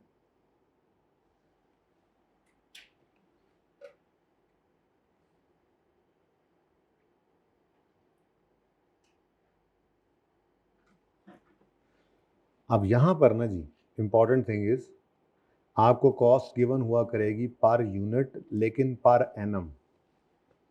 एक यूनिट की कॉस्ट पूरे साल की कितनी है, तो अगर आपको पर एनम नहीं गिवन होगी तो आप पर एनम कर लेंगे, उसको होता है ना पर मंथ दे दी। एक यूनिट की मिसाल के तौर पे मैंने जैसे कहा आपको कि एक पेटी को स्टोर करने की कॉस्ट कितनी है, 10 रुपये पर डे। आप होगी तो फिर कितना बना, 10 रुपये था, कितना था, 1 रुपया था, सॉरी। तो फिर महीने का कितना बना, तो फिर 12 महीनों का 360। तो 360 रुपये आपके लिए रेलेवेंट है इस सवाल की कैलकुलेशंस के लिए, यानी पर unit per annum holding cost कितनी पड़ी, पर यूनिट पर एनम, ये याद रखना, ठीक है। तो मसलन स्टोरेज कॉस्ट या वेयर हाउस, चलो स्टोरेज कॉस्ट अलग, storage cost per unit per annum, PUPA. अच्छा, warehousing cost, warehousing cost मसलन लिखा हुआ है पर यूनिट पर एनम, ये बहुत इंपॉर्टेंट है। अभी जो फॉर्मूला हम यूज करेंगे ईओक्यू का इंशाल्लाह, उसमें भी ये पर यूनिट पर एनम ही चाहिए होती है हमें, ठीक है। रेंटल कॉस्ट, जैसे मैंने अभी आपको बताया, ये डिफरेंट नाम हो सकते हैं। Rental cost per unit per annum, insurance cost per unit per annum. लेकिन ये इंश्योरेंस होगी कौन सी, ट्रांजिट वाली ना, ट्रांजिट वाली पर एनम हो ही नहीं सकती। फर्क समझ आया, वो तो पर ऑर्डर हो सकती है, हर ऑर्डर पे इंस्पेक्शन करानी पड़ रही है। तो फर्क समझ आ रहा है थोड़ा थोड़ा, ये फर्क समझ लेंगे तो आगे आसानी होगी इंशाल्लाह, ठीक है। Insurance cost per unit per annum, holding cost की एग्जांपल है। कैरिंग कॉस्ट, ये डिफरेंट नाम है बच्चों, कोई नाम आ जाए परेशान नहीं होना उससे। और फिर सबसे अहम वाली शुरू होती हैं अपॉर्चुनिटी कॉस्ट, ऊपर लिख के आया हूं ना मैं एग्जांपल्स में, ये फाइनेंस कॉस्ट। तो ये अपॉर्चुनिटी कॉस्ट, फाइनेंस कॉस्ट भी पर यूनिट पर एनम ही हमने लेनी है। जैसे मिसाल के तौर पर कहता है जी एक यूनिट को होल्ड करने की पर मंथ कॉस्ट है 1%, तो हमने कहना जी हमें 12% फिर चाहिए, क्योंकि per unit per annum, okay.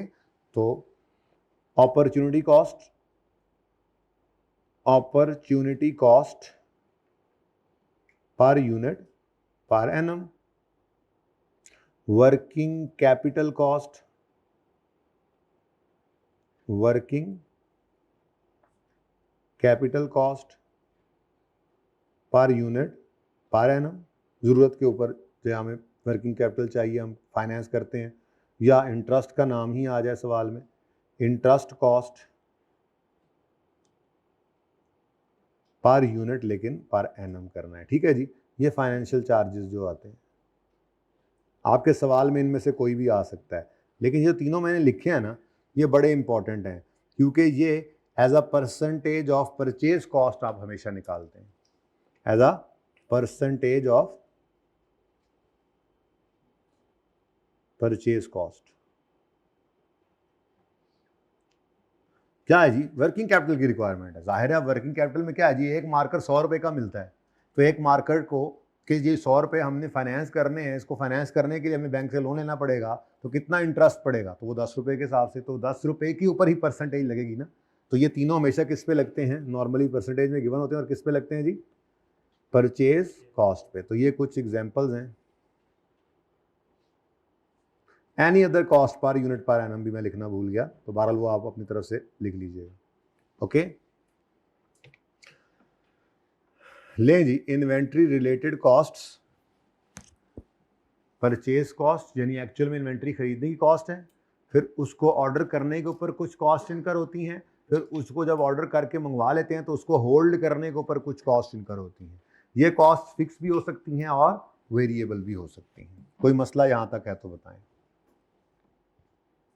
अच्छा, अब मैं ये बात कर रहा था आपसे दरअसल कि मसला क्या आता है। मसला ये आता है, कभी वो ऐसे सब्जी फ्रूट वाले को देखा हो, गली से गुजर रहा हो, तो उसके पास ना हाथ वाला तराजू होता है, देखा कभी? अब ये हाथ वाला तराजू है जनाब, तो ज़रा समझिएगा इस तराजू को। मसलन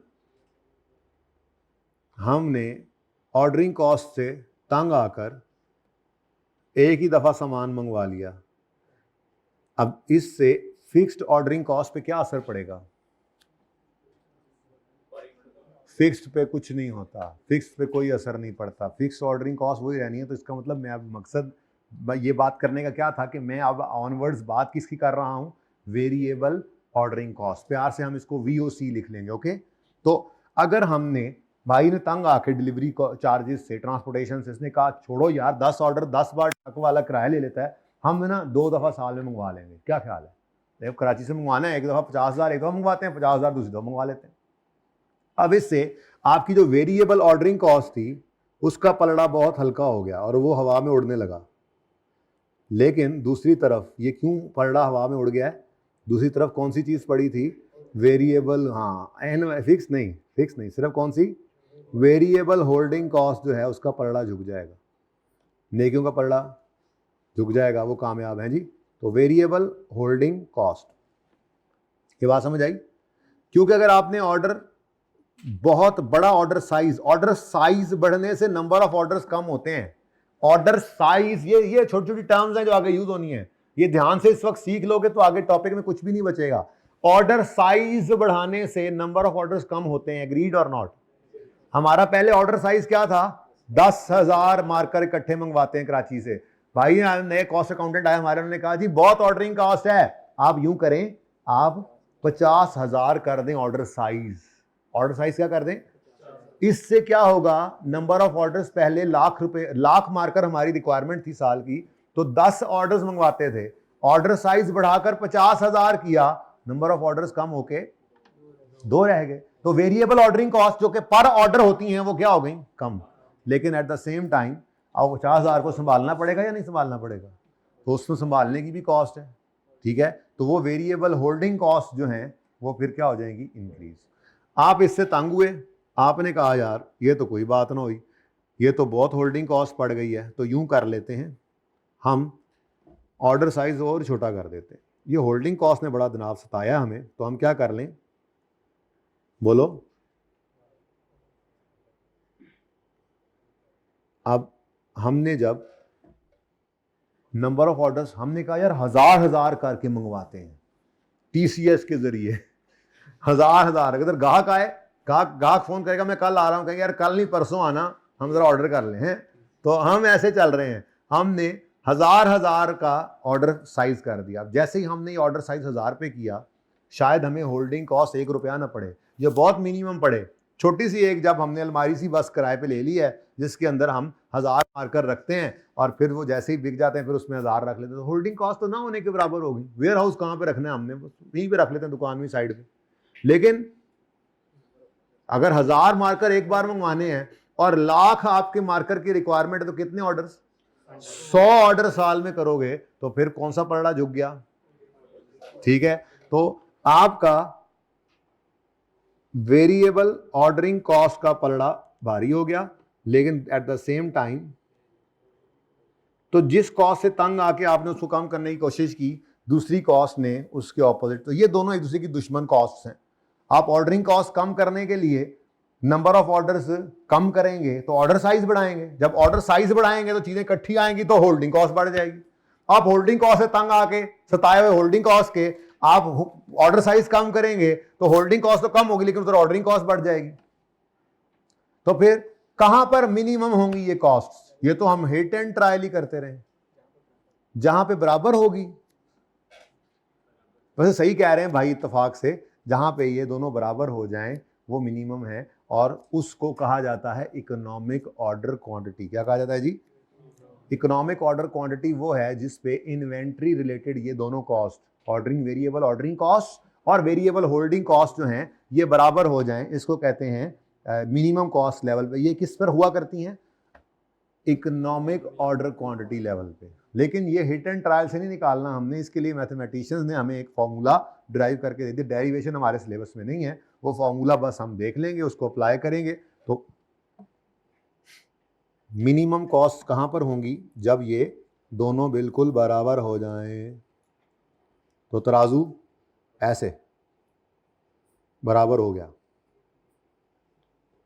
तो जी ये मिनिमम लेवल होगा। बहरहाल हमारी लड़ाई ही सिर्फ इसी की है, ठीक है, कि हम इनको मिनिमम करें। तो ये मिनिमम होंगी जब ये दोनों बराबर हों, और ये दोनों बराबर होती हैं जब इकोनॉमिक ऑर्डर क्वांटिटी आप ऑर्डर करते हैं।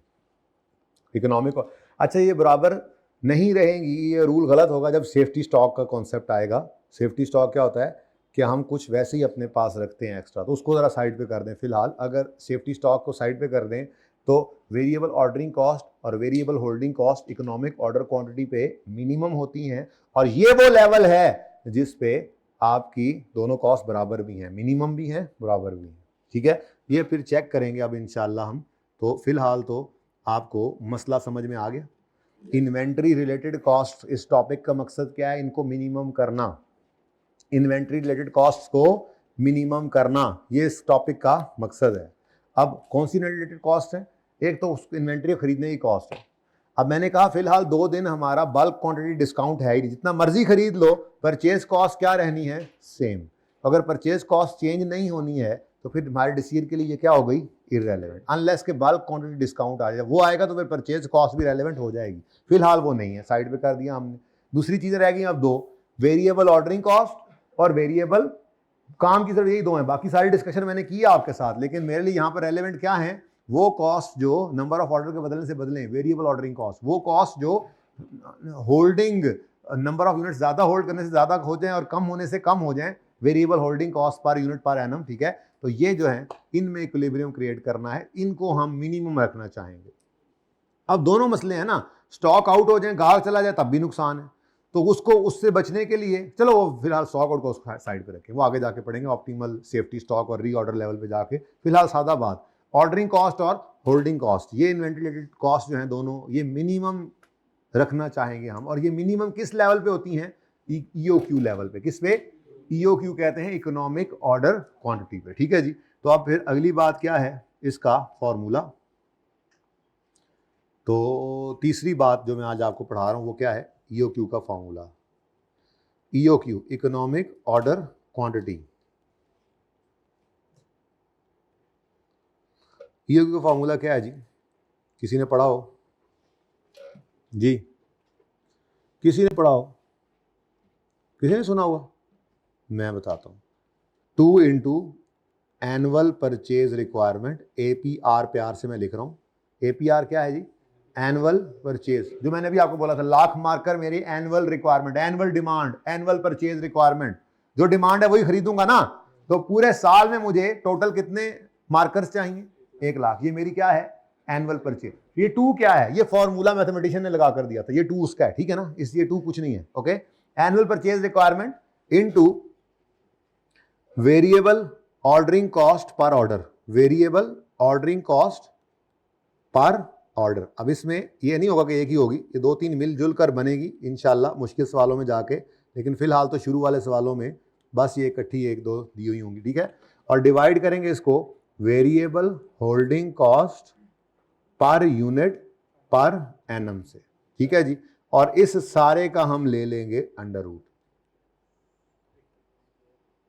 स्क्वायर रूट भाई कह रहे हैं, कहीं भाई कह रहे हैं एक ही बात है, बस ये इस वक्त यही बस बातें चल रही हैं, पढ़ाई पे किसी का ख्याल नहीं है। अच्छा, तो variable holding cost per unit per annum, ठीक है जी, इसको इस फॉर्मूला को यूज करेंगे तो आपको इकोनॉमिक ऑर्डर क्वांटिटी मिल जाएगी। अब इसमें जी, इसमें अब मसाइल क्या होंगे ये पहले बात कर लेते हैं, फिर आगे बढ़ते हैं। 3 चीजें हैं।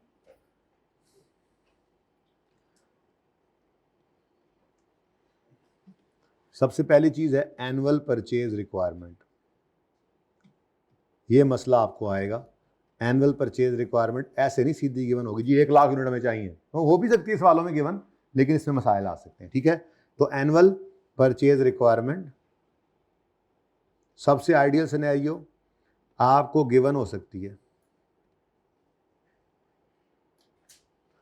मसलन जी हमें इतने यूनिट्स एनुअली रिक्वायर्ड हैं, या इतने केजीज एनुअल रिक्वायर्ड हैं, या इतने लीटर्स,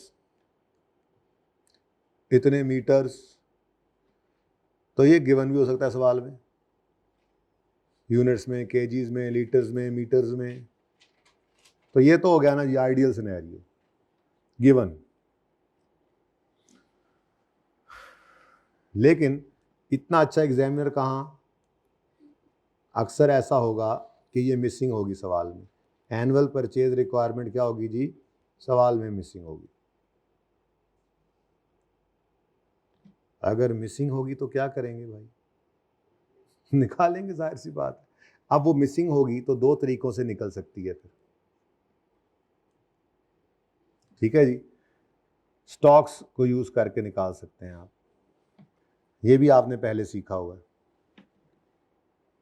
मसलन आपको क्या चाहिए, परचेज के यूनिट्स या प्रोडक्शन के यूनिट्स चाहिए, तो उसके लिए भी मटेरियल चाहिए होता है ना, लेकिन फिलहाल मैं सादा बिजनेस, ट्रेडिंग बिजनेस रखता हूँ।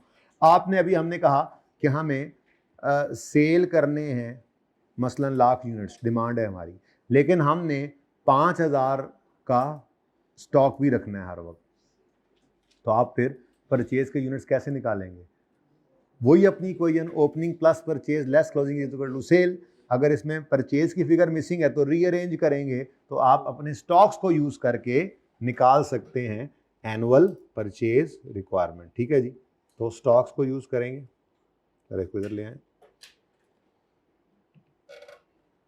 गिवन भी हो सकती है मैंने कहा, और मिसिंग भी हो सकती है। मिसिंग होगी तो आपको सवाल के अंदर डेटा गिवन होगा स्टॉक्स का, तो स्टॉक से आप निकाल लेंगे।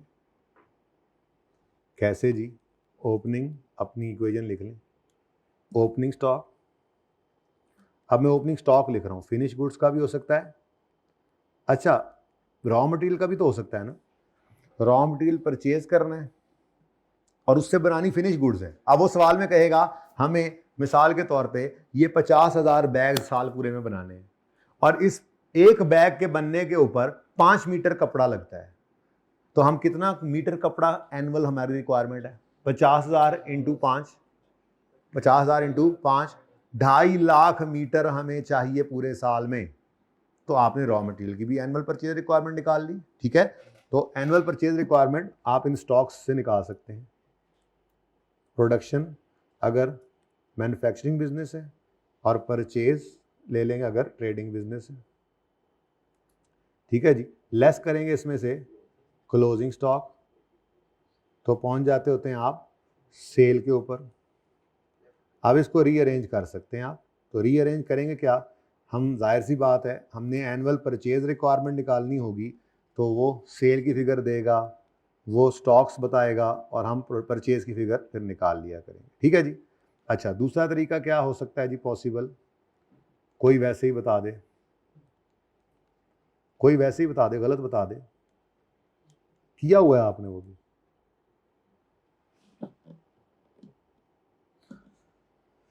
आपको याद होगा कुछ सवालों के अंदर रिजेक्शन फिनिश गुड्स की आई थी, तो मैंने आपको कहा था अगर लॉसेस या वेस्टेज या रिजेक्शन वगैरह गिवन हो तो आपको पहले प्रोडक्शन के यूनिट्स निकालने हैं। तो यही लॉसेस यहाँ पे हो सकते हैं ना। आप अगर अंडे बेचते हैं, मैंने आपको बताया था मिसाल में, ठीक है, तो अंडे मंगवाते हैं, अब उनको ज़्यादा मंगवा लिया तो उनको ऊपर स्टैग लगाते हुए ख़राब भी कर बैठते हैं, तो होल्डिंग कॉस्ट में ये भी तो एक कॉस्ट पड़ गई, एक तरह से लॉसेज आते हैं, ठीक है। तो अगर मिसाल के तौर पे आपने 1 लाख अंडा साल में बेचना है तो आपने वो कट्ठे मंगवाए तो कुछ 5% कट्ठे मंगवाए, जितने मंगवाते हैं बस उसमें कोई 5% मिसाल के तौर पे लॉस हो जाते हैं, तो आपको फिर 1 लाख तो नहीं मंगवाने, कुछ ज़्यादा मंगवाने पड़ेंगे। तो एनुअल परचेज रिक्वायरमेंट कैसे निकालेंगे? वही output plus loss is equal to input. नहीं जान छड़ रहे आप, ठीक है। तो फिर दूसरा तरीका क्या है, आप लॉसेज या वेस्टेजेस की परसेंटेज यूज़ कर सकते हैं। लॉसेज या वेस्टेज परसेंटेजेस गिवन होंगी तो आप फिर क्या करेंगे, वही अपना मशहूर ज़माना formula, output plus loss percentage is equal to input. तो यहाँ से आप एनुअल परचेज रिक्वायरमेंट निकाल सकते हैं, ठीक है। तो पहला मसला आपको एपीआर में आ सकता है। दूसरा मसला आपको आया करेगा, इसमें फॉर्मूला के अंदर है क्या क्या, एनुअल परचेज रिक्वायरमेंट, दूसरा variable ordering cost per order, तीसरा variable ordering cost per unit per annum, ठीक है। तो ये तीनों मसले मसाइल आएंगे। Variable ordering cost per order निकालनी पड़ सकती है, डिफरेंट चीज़ें गिवन होंगी, डिफरेंट कॉस्ट होंगी, उनमें से पर ऑर्डर निकालना, उसको अलग अलग करना, फिक्स वेरिएबल इकट्ठियाँ अलग करनी पड़ सकती हैं। तो बहरहाल variable ordering cost per order आपने निकालनी, 2-3-4 चीज़ों से मिलकर बना करेगी। और तीसरी और आखिरी चीज़ जो मसाइल पैदा करेगी आपके लिए वो होगी variable holding cost per unit per annum. ये ज़्यादा मसला क्रिएट कर दिया करेगी क्योंकि ये परसेंटेजेस में गिवन होती है नॉर्मली, तो परचेज प्राइस का तो परसेंटेज लगती है, तो परचेज प्राइस किसी वजह से चेंज होगी तो ये भी चेंज हो जाया करेगी, ठीक है। ये भी 2-3 चीज़ों से मिलकर बन सकती है। अब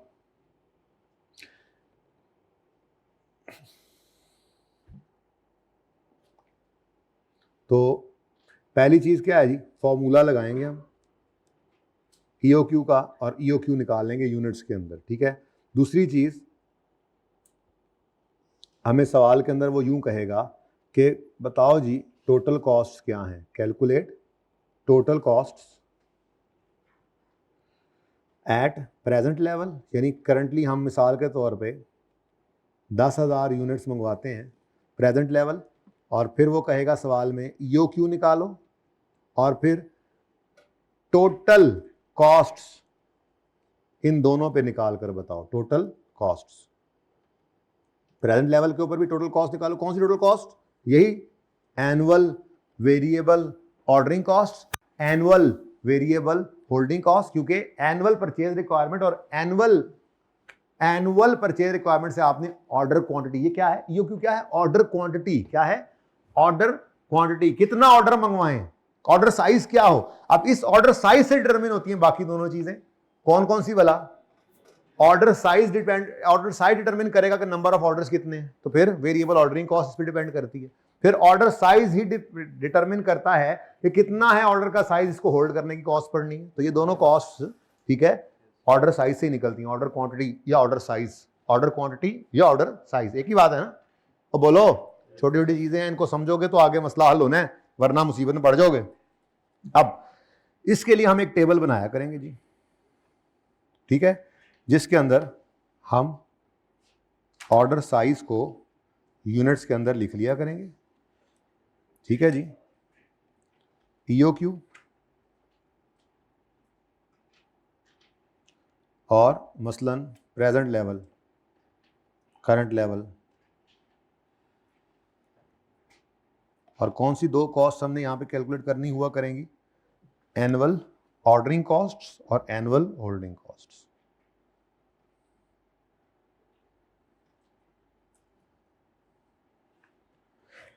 अच्छा अब मेरे बच्चों, ऐसे थोड़ी सी ज़रा हिम्मत करके ना, ऐसे ही, गलत होगा तो क्या होगा, मैं भी सही कर दूंगा, ठीक है। ऐसे ही ज़रा सोचो कि अगर आपने पूरे साल की ordering cost, annual ordering cost अगर निकालनी है तो कैसे निकल पाएगी, कैसे मुमकिन होगा इसको निकालना। कोई सोच चलाएं, ज़रा घोड़ा दौड़ाएं सोच का। ऐसी तरह आसान सा टॉपिक है ये वाला, इसका हिस्सा तो पूरा करें ना। कल तो बस फिर कार्रवाई प्रोग्राम है, कल इसको ख़त्म कर देंगे प्रैक्टिस करके। आज बात तो पूरी कर दें ना, टाइम तो काफ़ी हो गया। Number of orders, very good. Number of orders into ordering cost per order, जो ऊपर पहले ही निकाली है, ईओक्यू के लिए भी निकाली हुई होगी, लेकिन वो नंबर ऑफ ऑर्डर्स ऐसे नहीं निकलेंगे, क्योंकि हमें सवाल में नंबर ऑफ ऑर्डर नहीं देगा, हमें सवाल में तो वही गिवन होगा, एनुअल परचेज रिक्वायरमेंट। ठीक है, तो हमारा फिर फॉर्मूला क्या बनेगा, एनुअल परचेज रिक्वायरमेंट को डिवाइड किया करेंगे हम ऑर्डर क्वांटिटी से। एनुअल परचेज रिक्वायरमेंट डिवाइड किससे हुआ करेगी जी, ऑर्डर क्वांटिटी से। ये बात समझ आई। अब मसलन मेरा करंट लेवल क्या था जी, थोड़ी देर पहले मिसाल में 10,000 मार्कर, और ईओक्यू निकला मिसाल के तौर पे 25,000 मार्कर। तो करंट लेवल पे लाख एपीआर है, lakh marker divide by order quantity current level वाली कितनी 10, तो 1 लाख बटा 10 करेंगे तो नंबर ऑफ ऑर्डर्स कितने आए, सॉरी 1 लाख डिवाइड बाय कितना था, 10,000 था ना। 1 लाख डिवाइड बाय 10,000 मिसाल के तौर पे, वो तो सवाल में होगा ना। मेरे करंट लेवल का क्या है जी, ऑर्डर साइज क्या है 10,000 मार्कर। अगर मेरी एनुअल रिक्वायरमेंट 1 लाख मार्कर है तो 10,000 से डिवाइड करने पर क्या आएगा 10 order. 10 order into ordering cost per order, यहां पे आ जाएगी annual ordering cost current level की। ईओक्यू मिसाल के तौर पे निकला 25,000 यूनिट्स मंगवा लो, तो ये ईओक्यू है। तो फिर उसमें क्या करोगे, वही 1 लाख को डिवाइड करोगे 25 से, तो नंबर ऑफ ऑर्डर्स कितने आएंगे 4 इनटू वेरिएबल ऑर्डरिंग कॉस्ट पर। तो फॉर्मूला क्या बना, annual purchase requirement divide by order quantity into variable ordering cost per order. थोड़ी सी अगर हिम्मत कर लेना, आज मैं तो करके आ ही गया हूं देखो, तो थोड़ी सी हिम्मत अगर कर लें तो एक आधा सवाल कर लें, बड़े कंफर्टेबल हो जाएंगे।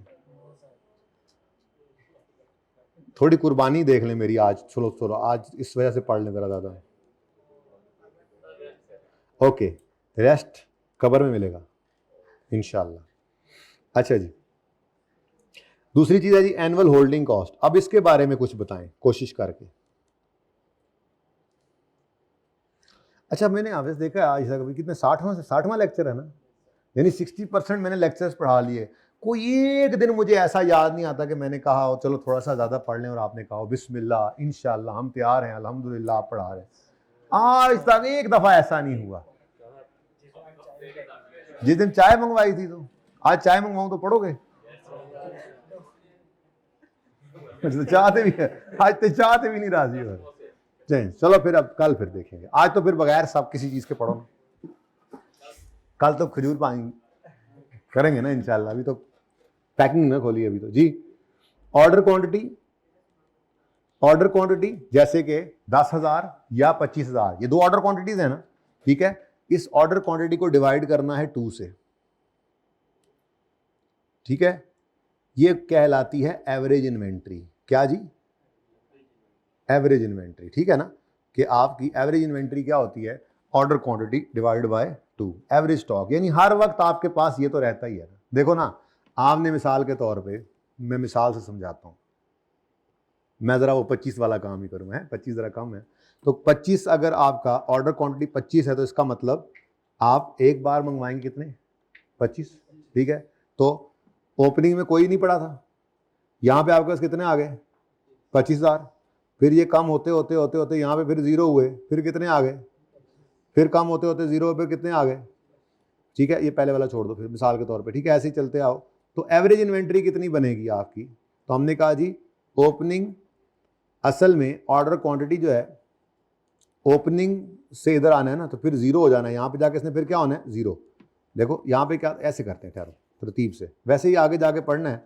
0 स्टॉक पड़ा था, आपने 25 ऑर्डर किया, फिर ये चलते चलते 0 हो गया, फिर आपने फिर 0 हो गया, फिर 0 हो गया, फिर 0 हो गया, क्योंकि आप क्या करते हैं 25,000 करके मंगवाते हैं।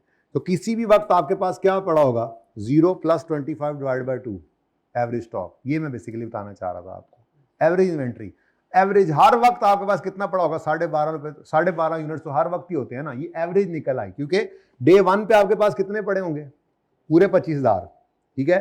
फिर करते करते करते करते कम होते होते होते होते होते ये जनाब तीसरे महीने के आखिरी दिन कितने रह जाएंगे? 0। फिर अगला क्वार्टर शुरू हुआ तो फिर 25 आ गए, तो फिर आहिस्ता, तो हर वक्त 0 भी नहीं है, हर वक्त 25 भी नहीं है। तो सिंपल एवरेज है बेटा, ये सिंपल एवरेज है। क्या? 0 + 25 डिवाइडेड बाय 2, असल में ये है। तो बहरहाल छोड़ो इस बात को, सादा बात, ऑर्डर क्वांटिटी डिवाइडेड बाय 2, ठीक है। ये आ गई आपके पास एवरेज इन्वेंट्री, लेकिन इसको मल्टीप्लाई किससे करना है आपने? बोलो। Variable holding cost per unit, variable holding cost per unit per annum, ठीक है। अच्छा, अब एक छोटी सी बात इसमें एडिशनल क्या है, अगर ये तो वो है जो आपने ऑर्डर क्वांटिटी हर दफा मंगवानी है, 25,000 तो आप हर वक्त मंगवाते हैं, हर दफा मंगवाते हैं, तो एवरेज इन्वेंट्री क्या बन गई? Order quantity divide by 2। लेकिन आप कहते हैं जी हमने स्टॉक आउट से बचना है। किससे बचना है?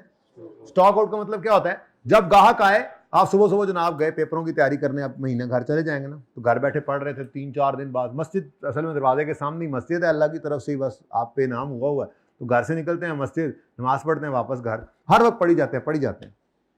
अब छोटा भाई कहीं गया हुआ था, तो वालदा ने कहा बेटा अब तुम्हारे लिए सुबह नमाज पढ़ के वापस आया, नाश्ते की तलब आपको हो रही थी, अब पढ़ने बैठना था, तो वालदा ने कहा बेटा भाग के ज़रा घी का डिब्बा एक पकड़ लाना, ज़रा घी खत्म हुआ है तो मैं फिर नाश्ता बना देती हूँ। अब आप दुकान पे गए तो दुकानदार ने कहा भाईजान मोटरसाइकिल इतने ही मैनू दो, ऐसे बहुत मेरी दुकान पे, मैं ए फैक्ट्री चो लैके आया देसी घी का डब्बा।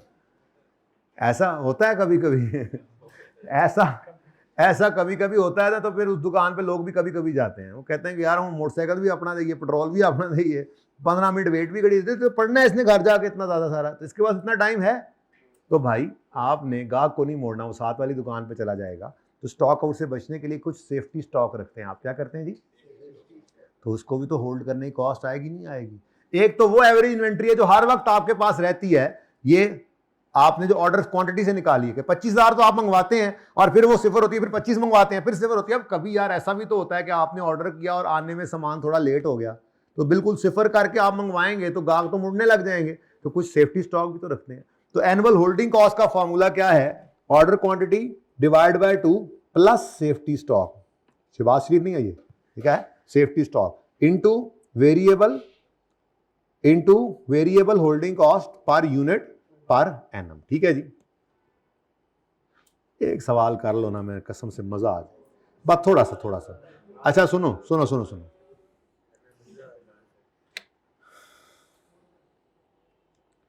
यार सुन लो यार, कसम से यार बहुत मुश्किल से आ गया हूं आज मैं, अब आ गया हूं तो पढ़ तो लो यार। क्या ये की कहता है मुंडा? अब वो मिसाल के तौर पे सवाल ऐसा बनेगा, वो कहेगा कि जी आप करंटली, मैं ये सवाल जो मेरा चल रहा है, करंटली हम मंगवाते हैं 10-10 हज़ार करके। पहली बात EOQ निकालो, दूसरी बात EOQ पर जाने से कितनी एनुअल सेविंग मिलेगी ये निकालो। तो सवाल खत्म हो गया। हमने EOQ निकाला और फिर दोनों लेवल्स पे, करंट पे और EOQ पे, टोटल कॉस्ट, ये क्या चीज है जी हमारे पास? ये क्या है? Total cost, total inventory related costs, जिसमें अभी मैंने परचेज कॉस्ट नहीं डाली, ठीक है। उसकी वजह ये है कि मैंने अभी बल्क क्वांटिटी डिस्काउंट को इग्नोर किया हुआ, ठीक है। तो टोटल कॉस्ट्स हमारे पास करंट लेवल पे भी आ जाएंगी और EOQ लेवल पे भी आ जाएंगी। तो एनुअल सेविंग कैसे निकालेंगे हम? टोटल सेविंग्स हम निकालेंगे, कैसे निकालेंगे आप बता दें? दोनों का डिफरेंस सिंपल, टोटल से, तो ऐसा ही छोटा सा सवाल मैं करवा दूं कसम से, मजा आ जाए। Total savings is equal to total cost at current level minus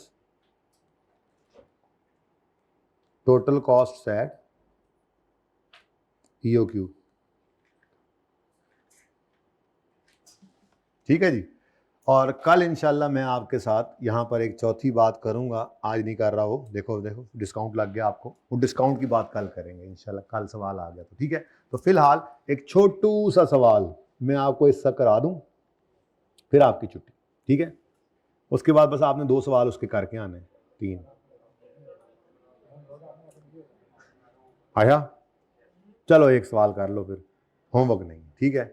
homework फिर लेकिन 11, 12, 13, 14 हैं, वो मैंने फिर कल चेक करने हैं। हाँ, जिसने नहीं किया होंगे उसको सजा मिलेगी, करार वाकई सजा, ऐसे कर खड़ा होना पड़ेगा उसको। मेरे साथ मुकाबला नहीं कर सकते तुम, चाइना दे जवानों। अच्छा जी, इलस्ट्रेशन 1 है एनुअल डिमांड। यार ये तो बहुत सिंपल है, बहुत से ज्यादा सिंपल नहीं है। चलो ये फिर आप ये तो कर लोगे ना। मैं चाह रहा हूं 2 कराऊं, 2 करते हैं। एक छोटा सवाल बस, ये इतना सा होगा बस, ज्यादा नहीं, बस ये ठीक है। एक ये और एक ये, 2 मिनट एक सवाल पे लगने हैं, मरने वाले ना हो जाया करो। मेन सवाल तो करा रहा हूं, देखो ना छोटे 2 सवाल है। क्वेश्चन नंबर 2 कर रहे हैं जी हम। एनुअल डिमांड 80,000 यूनिट्स है, storage cost per unit, per month नहीं चाहिए हमें, पर एनम करेंगे इंशाल्लाह। फिर order placement cost per order, inspection cost per order, interest cost per unit per annum, no safety stock is maintained. मेहरबानी, which of the following order size is better, 20,000 या 5,000? लो जी, EOQ की बात ही कोई नहीं आई, लेकिन मैं इसी में ईओक्यू फिट कर दूंगा, ठीक है।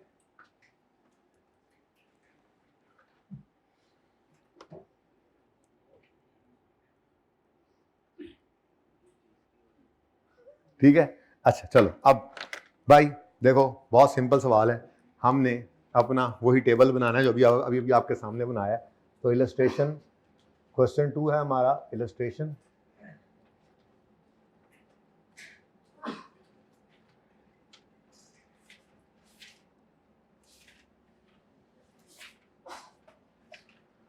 क्या जी, और मैंने फॉर्मूला उसमें क्या लिखा था आपके टेबल पे, ऊपर क्या लिखेंगे, ऑर्डर साइज या ऑर्डर क्वांटिटी? एक ही बात है वैसे, ऑर्डर साइज लिख लो, ऑर्डर क्वांटिटी लिख लो यूनिट्स के अंदर। तो फिलहाल तो वो सवाल जो सवाल गिवन था मैं वही ले रहा हूँ, ठीक है। तो सवाल गिवन था, थोड़ी जगह छोड़ दूंगा एहतियातन, जो बातें ज़बानी कलामी की हैं ईओक्यू के अंदर वो ज़रा प्रूफ हो जाएंगी, प्रूफ।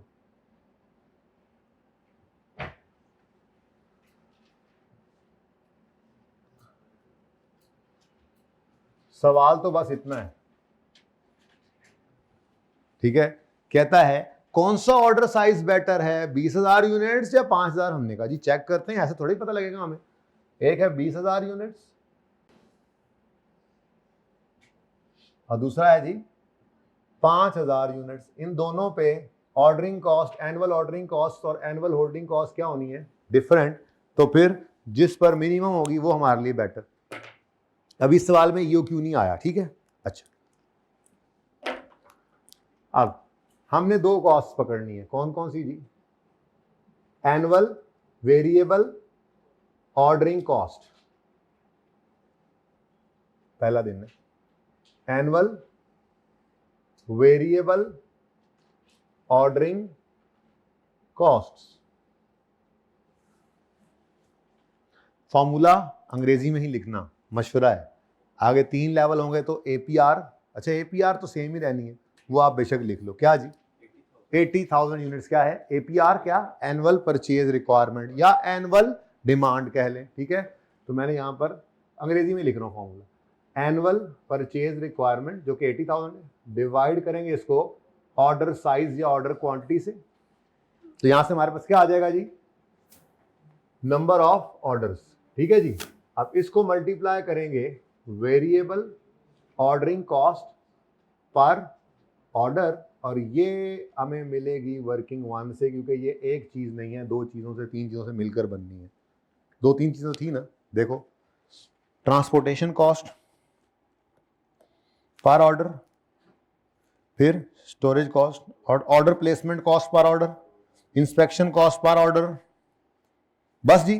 तो ये 3 चीजें क्या हैं, variable ordering cost per order, इन 3 पर मुश्तमिल है, इन 3 से मिलकर बना है, ठीक है जी। तो यहां पे मैंने लिखा working number 1 variable ordering cost per order. जी बताइए, सबसे पहले क्या है, ट्रांसपोर्टेशन कॉस्ट पर ऑर्डर कितनी, 3,000। ट्रांसपोर्टेशन कॉस्ट पर ऑर्डर ऊपर लिखा हुआ कितनी जी, 3,000। Order placement cost 2500। और तीसरी कौन सी है जी?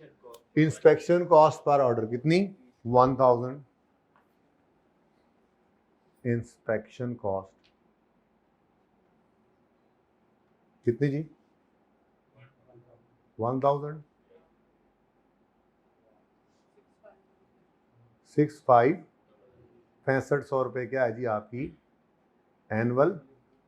तो मैंने अंग्रेजी में फॉर्मूला लिख रहने दिया, हालांकि आप यहां पर कर सकते थे क्या, 80,000 डिवाइडेड बाय ऑर्डर क्वांटिटी को ऑर्डर क्वांटिटी ही लिखें इनटू 6500, ठीक है।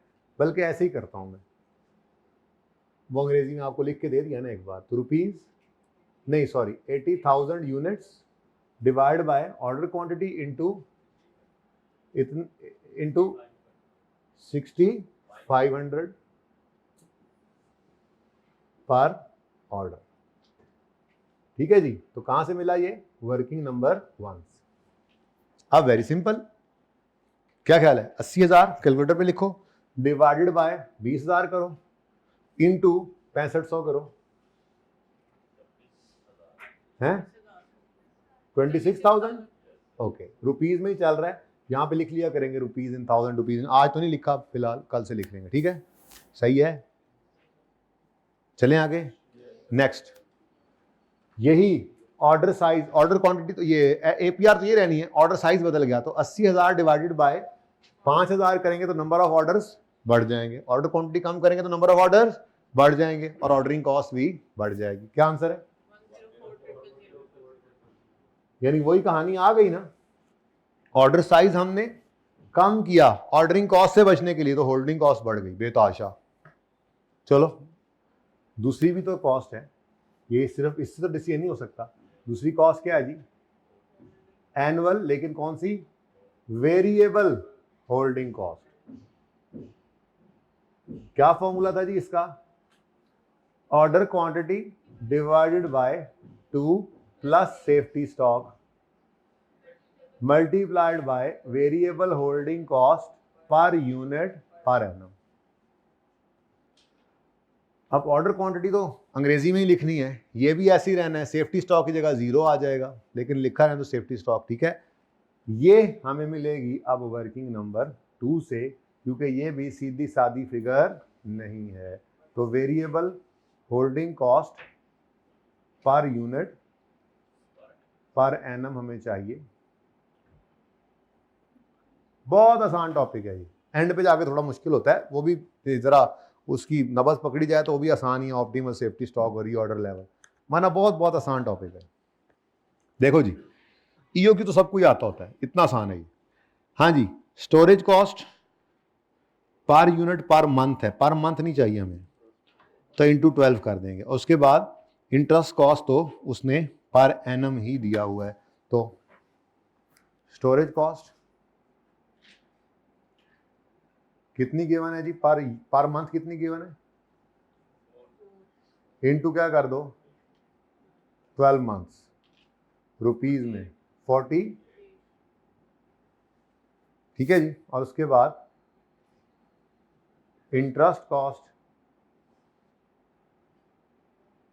पर एनम ही है, पर यूनिट पर एनम कितनी? 15, यही है ना, ठीक है। तो टोटल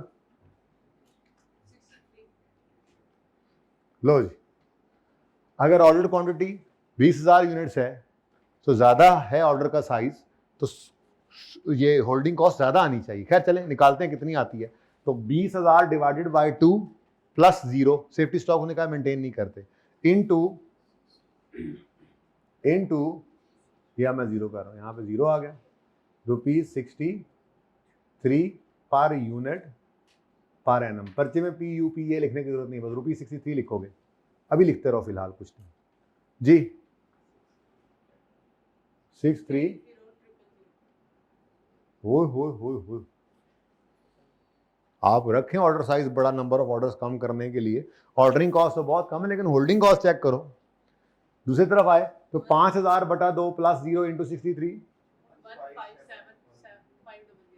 500। अब उसने कहा था दोनों पे कॉस्ट क्या है बता दें, तो बता दें जी। अगर आप ऑर्डर साइज रखते हैं 20,000 यूनिट्स का, तो आपकी टोटल इन्वेंट्री रिलेटेड कॉस्ट क्या आ रही है? 656,000 261। लो जी, ये तो बहुत ही दूर से बड़ी वाज़ेह अक्सरियत से छोटा ऑर्डर साइज जीत गए, क्योंकि होल्डिंग कॉस्ट शायद बहुत ज़्यादा है। अब वो जो मैंने ऐड किया है वो क्या है? EOQ। वो तुम कल कर लेना, जाओ। तो EOQ मुझे पता ही नहीं है, इसलिए मैं वर्किंग नंबर 3 कर रहा हूँ। सवाल में गिवन नहीं था। अब वर्किंग 3 क्या है? ये EOQ कैसे निकालेंगे जी? 2 इंटू 80,000 यूनिट, सब कुछ निकला हुआ है, इंटू 1 मिनट नहीं, 1 मिनट ज्यादा लेट हो गया काम। ओहो, पॉज करो। अच्छा जी, 2 into APR into annual ordering cost per order कितनी है? 60। ये सवाल का हिस्सा नहीं था जी, ठीक है। 65 रुपीज 60, 500। वर्किंग नंबर 1 से उठा लिया हमने, डिवाइडेड बाय ₹63 पर यूनिट पर एनम। वर्किंग 2 से आया तो कितने यूनिट्स है जनाब? Economic order quantity 4063 units. चलो अब ट्राई ना कर लें। 4063 यूनिट्स हैं, तो 80,000 डिवाइड बाय 4063 इंटू 6500 करो। नहीं समझ आई? 80,000 एनुअल परचेज रिक्वायरमेंट है, और ऑर्डर क्वांटिटी क्या है हमारी? अगर EOQ मंगवाएं 4063 इंटू 6500 984। और अगर ऑर्डर क्वांटिटी 4063 है तो डिवाइड बाय 2 प्लस 0 करके 63 से मल्टीप्लाई करो। ओ माय गॉड, ये तो सेम आ गया। तो यही तो आपको बताया था कि EOQ पर ये दोनों क्या होती हैं? सेम। और यही वो लेवल है जिसपे मिनिमम होंगी ये कॉस्ट। चेक करो जरा, 2596।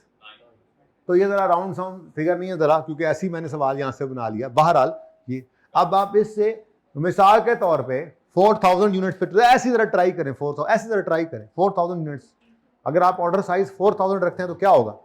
तो 80,000 डिवाइड बाय 4000 इंटू 6500 है। 80,000 डिवाइड बाय 4000 1,30,000। फिर 4000 डिवाइड बाय 2 इंटू 63 1,26,000 और 1,30,000 कितना बनता है? 2,56,000। इससे ऊपर चला गया। इसका मतलब यही वो लेवल है जिसपे ये इन्वेंट्री रिलेटेड कॉस्ट जो है वो मिनिमम होंगी। लेकिन ये कब बराबर होता है? ये याद रखना, ये सिर्फ तब बराबर होता है जब सेफ्टी स्टॉक 0 हो।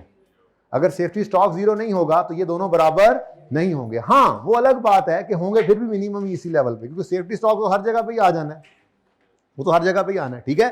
तो ये ऐसे अपनी तरफ से ऐड किया मैंने।